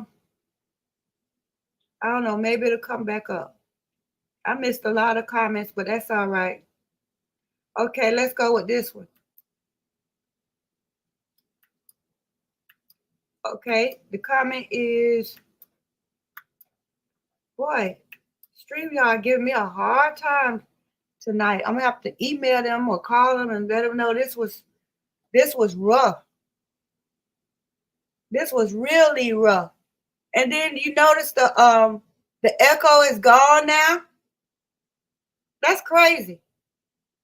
Okay, Robin Hartooth, I don't understand what all these warrants now, like Spotify, are they grasping or are they just going overboard with the evidence? They're building a bunch of evidence so they can put on a show, Robin. I keep telling y'all, once they let the cameras in the courtroom, they're gonna put on a show. That's why that's one good reason why they went back in the house, so they can have something to put up on the screen in the courthouse and all of these warrants. It's just running up more paperwork, more evidence, more reports. They already were bragging about how many terabytes of data they had. This just adding to it. Just adding to it. So it seemed like they got so much of stuff. I pray to God they don't ever make a movie out of this. Oh, they will. And that's gonna be sick to do something like that. I'm glad you brought that up because Mr. G, they just interviewed about a week ago and said they want the death penalty for Bryan Kohberger so he can write a book. Right. What do you say about that? Well, yeah, because I think part of the thing was I think they said to him that he couldn't profit off anything or any books or any because that's the first thing she said in Pennsylvania, that judge. She said to him that you're not allowed to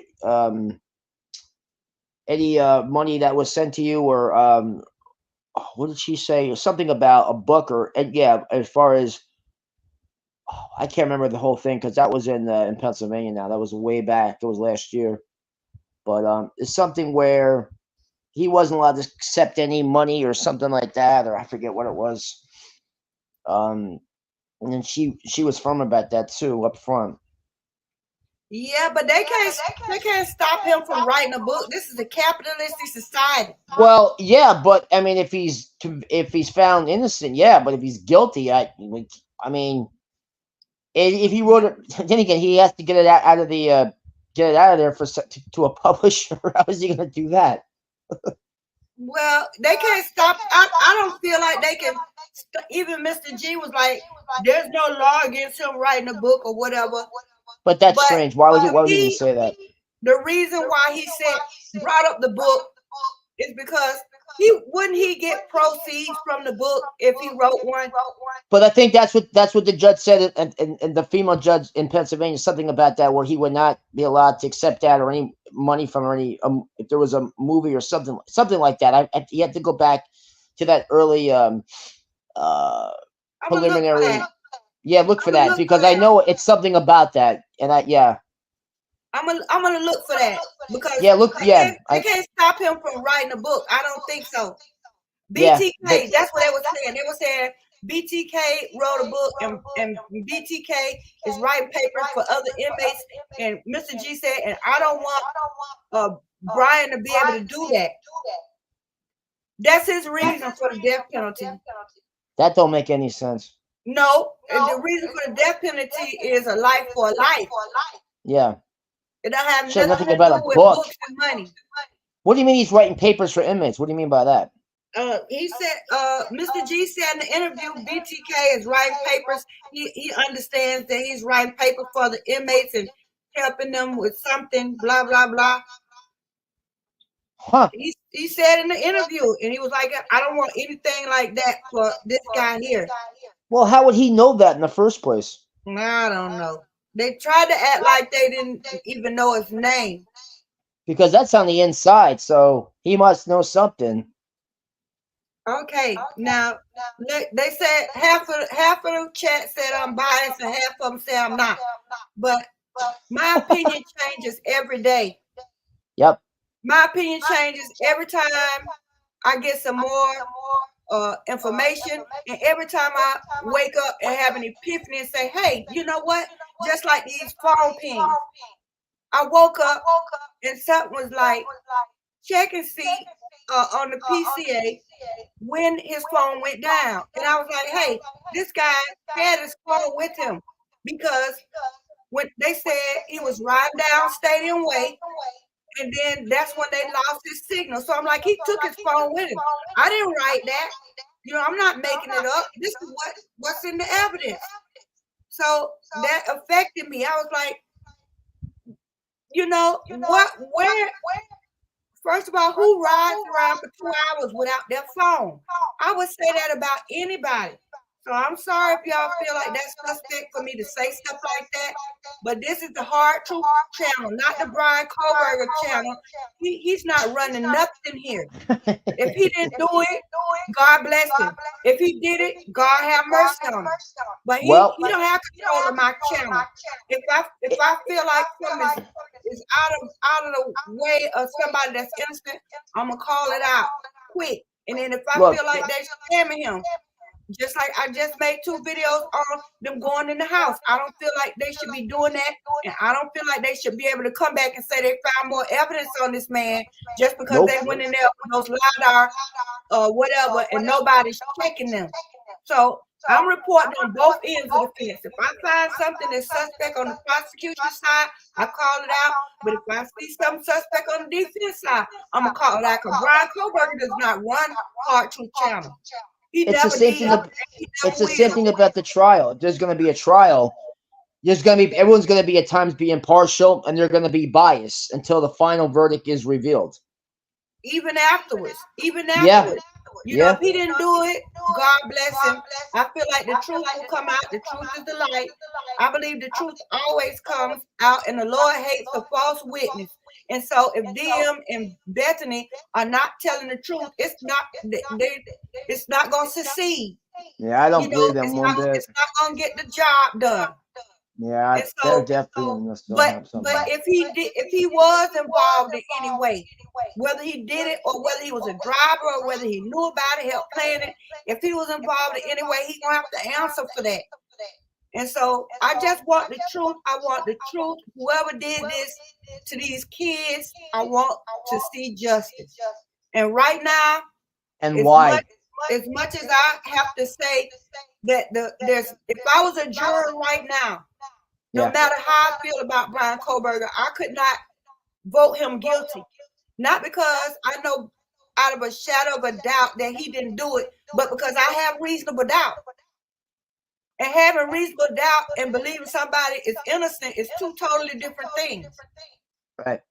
They're not necessarily the same thing. And that's what people get my perspective confused. Brian did yawn, blah. Brian did yawn. I got him on video yawning. And so a lot of people say, well, Brian didn't yawn. Well, I say he did. If he didn't yawn, then I wouldn't have put it out there, because I don't publish live or stuff that I know is not true just to get views. I don't have time for that. I really don't. But sometimes if someone yawns, they might have forgotten, like where they're at, and that is a possibility. I'm not making excuses. Right.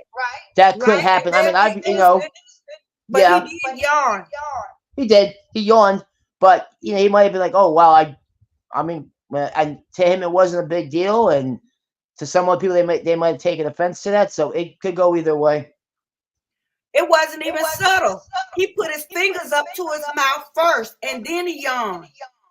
So it was even more pronounced, because if he hadn't put his fingers up, I might have missed it. But when he raised his hands up to his mouth, his 2 fingers, and then he yawned, it was pronounced, because it's almost like he introduced the yawn. So maybe y'all don't want to see the yawn. Or maybe it's the video, maybe you didn't see it the way I saw it. But that dude did yarn. Hard truth don't publish lies. So if I wasn't sure if he yawned or if I thought he yawned and people say, well, he didn't, and I go back and look and say, maybe that wasn't a yawn. Well, I went back and looked when he did yawn. I recorded it. Yeah. So I'm moving on because everybody's entitled to their opinion. Everybody. And those that feel like he didn't are entitled to say that. Everybody There's sees just- things different. There's gonna be some serious twist in this case. That's all I'm gonna say. Yeah. But I tell you, I mean, what, I'm talking that's not helping his 360. face for his demeanor to change. Yeah, I'm talking 360, like big time. I don't know. How long you think it's gonna be before the trial? If we go to trial, You know, I'm wondering. I mean, it could take 2 years. yep. Could, There's another guy in Boise. He waited 5 years to go to trial for something Yeah. similar. 5 years. by that time, I forget what I was saying. If he had the death penalty, he'd have half it right there before he was.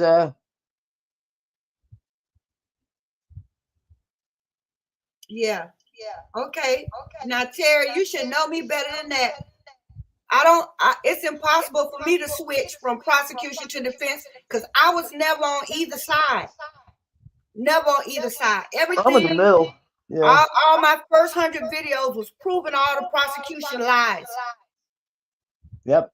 But I've always been impartial, and I'm impartial now. I'm open right now to either way, guilt or innocence. But if I had to be a juror right now, there's no doubt about it. I could not It wouldn't look convict. good for him. No, I couldn't convict. But that doesn't mean that I just believe he's, that he's just totally innocent or whatever. I don't know. I've said a million times, and I say it again. If I have to go dig out videos from months ago, when the alibi came out, I was like, I need to know where he was. I really do. I need to know where he was before I can say 100% he didn't do it. Or I need to be able to prove somebody else did it. That will automatically exonerate him, right? But why? If you can prove that somebody else did it, and I've been working on that. I've looked at everybody. Well, I haven't looked at it. I'm still looking at people. Yeah. I've been looking at David Loach and the frats recently. I've been looking at everybody, but I'm not gonna ever stop looking at him because he's the suspect, and I don't know where he was.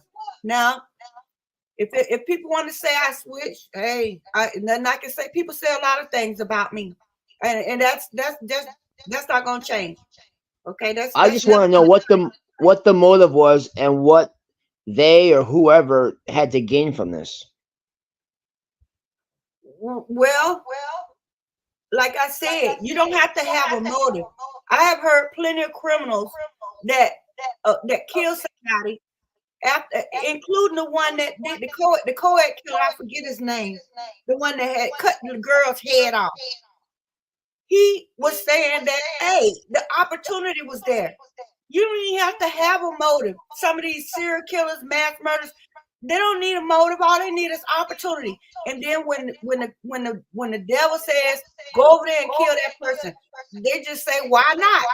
There's an opportunity there. I guess I feel like doing it. I've heard 3 or 4 of them say that. And the one that the co-ed killer, he said that. He said one time he wasn't even planning on doing anything, but the girl was there and the opportunity was there. Present itself, yeah. There may be a motive, but if there's not a motive, I wouldn't be surprised at that either. For how savage it was, because there's no justification for being that mad at somebody. Right. Even if they stole some drugs or whatever, to do something like this. Yeah, That was demonic the way they did these kids. Yeah, whoever did this, I mean, just is pure hatred. It was. It really was. And pleasure. Yeah. I still have faith that the truth is going to come out. I know we don't have it all right now, But every once in a while, somebody will leak something and give us another piece of the puzzle, and we'll see if the prosecution has that DNA evidence on December the 1st. Because if they don't, that's going to prove my case again. Because I told you, I don't believe they even got those reports that they're asking for, some of it. If anything, they're fabricating it right now. They never have anything in the preliminaries at all. It's a waste of time. Right, right. If I were the judge, I'm like, look, I'm not going to do these anymore because you're wasting my time. You wasted You're a not lot putting of anything. people's time. I'm about to throw this entire case out. I'm tired of dealing with you people. He probably wish he could do that. Yeah. He probably wish he could throw it out because he's Yeah. starting to look stressed. You notice that? Yep. He's starting to look stressed. I would rather see him yell at him and say, listen, like, what, like, just show your true colors. Like, what is going on, man? Like, you've had more than enough time here. I'm out of time. The hourglass has reached the bottom with the sand. Yeah, a long time ago. All right, here's what we'll call him out. We don't have to endorse everything you say. You don't have to endorse any of it, Carly. That's the point. That's why the stage is here. Y'all saying all this in the chat, but Davino is the only one that'll get on stage and say something. If you disagree and you have some different perspective, that's why we're here. We want to hear it, but nobody will get on stage and say anything. Okay, I'm the only one saying something. I will throw you the mic. That's why I got StreamYard in the first place, and so y'all can have a voice, but you're not using it. I will throw you the mic. Okay, that's what I'm saying. We've been trying, you know. Yeah. It's. I mean, no, I've said it so many times. You know, I'm grateful for Davino to come in and help entertain because he comes every week and he's willing to do it. You know, he's putting time in. He's 3 hours is a long time to sit and just talk about a case, but he's done it. But nobody else. Somebody come on stage. Nobody wants to come on. Davino and Les. Yeah, Les is cool. I we like want to Les. hear the opposite. I know I do. I want somebody to come and disagree with me. That's the only way I'm gonna get a different perspective. Me and Davino don't even agree on everything. Heck no. But we talk about it. Yeah. Get on stage and talk about it. You know, there wouldn't be any fun. I don't need endorsement because it's just my opinion. I'm just speculating along with everybody else. Yeah. You know, I'm just saying how I see it. That's all I can do. And I try to be intelligent about it. You know, I don't want to just throw out anything. And some of these theories on some of these YouTube videos that y'all send me and a lot of people send me, just reading the title, I know it's foolishness. And that's just not what this is. I don't want to entertain some crazy stuff that somebody flew on this week. Yeah, like it's just intelligent just for kicks or something, because that's basically what you're dealing with. And next week it's over there. This week it's the Pratt, and next week it's Emma Bailey, and then the next week after that. I'm not doing that. But I definitely would love to hear different opinions. I would love to hear it. Okay, you can't say that I'm insisting that anybody take my side. I'm interested in your perspective, or I wouldn't be here. I know what information I found, but you know, some of y'all do watch other YouTube channels. I don't have time, but y'all do, and so I want to hear your perspective because y'all got the dirt. Y'all know what's going on these different channels and what other people are finding out. A lot of what's in my email, most of it y'all sent me. So you know, I depend on that. Okay, but much love. I'm not looking for agreement. Tanto amore. That's right. Tanto amore. Much love. Tanto amore. That's right. There you go. All right, now it's 12:15. You good people are beautiful. You've done an awesome job putting up with this echo and this stuff. I'm so grateful because, I mean, I don't know why we're going through this, but believe me, StreamYard is going to hear about it. Yeah, I've had the most patience. I've been kicked off this thing 6-7 times tonight. Right, right, And I right. still came back on the stage to grab the mic. right. There you go. Well, the That's all ninth good. request was sealed. Okay, we're gonna stop right here. I'm gonna Yep. say thank you to everybody. Thank you. I appreciate everybody coming out, and I heard some really interesting things tonight. And Davino, I certainly appreciate you for fighting through this echoing and all this other stuff with As me. I always, really and same here. appreciate it. Yeah. And thank you to all the moderators, and much love to all the members. You guys are I couldn't ask for anything better. Y'all talk about me, but I love you. You can't get rid of me. You can't get rid of me. You know. That's right. You tell them. I'll be emailing y'all every day. Where you at? Where you at? What's going on? Okay, I There you said, go. okay, I love Brian Koberger too. Cause you know, Nancy Grace said that he is that Brian Koberger is getting a bunch of money from women.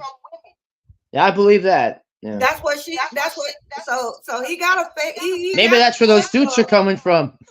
Yeah, he got a bunch of women. He's a player when it comes to that.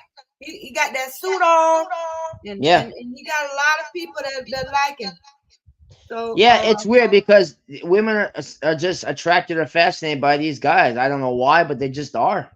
Yeah, well, Brian. Look at Ted Bundy. There's a good example. He had so many women. Oh my God, that would write to him and visit him. Ooh, Yeah. He had a daughter from somebody. He got married and had a daughter. So she wasn't just a groupie. She was serious. It's a shame. You have a kid from somebody that killed 60 people? Or more. The ones Yeah, murders that they never solved. It's just and I mean just one after the other. He didn't even wait. It was unreal. It really was. I'm gonna sign off. Monday will be 1 year for that in memory of those people, and I guess we'll see you Monday. All right, I'll see you Monday. I'll see everybody Monday. Hopefully, y'all remember that. Monday we're gonna have an hour live. We're gonna have an hour live for a memorial for the Idaho 4 on Monday. I'm not sure the time, but as soon as I know, I'll create the live so you can see it. You won't have to guess when it is. I'll try to do it probably by tomorrow sometime. I still haven't even unpacked all my clothes. Okay, you just got back from Florida, right? Right. Did you have a good time in Orlando? Oh boy, I did. I shared some pictures in the live yesterday. It was very nice. The weather was perfect. It was, yeah. All right. So I love you guys. Thank you so much. All right, babe, have a good night. Be good. You all have a good night. Thank you.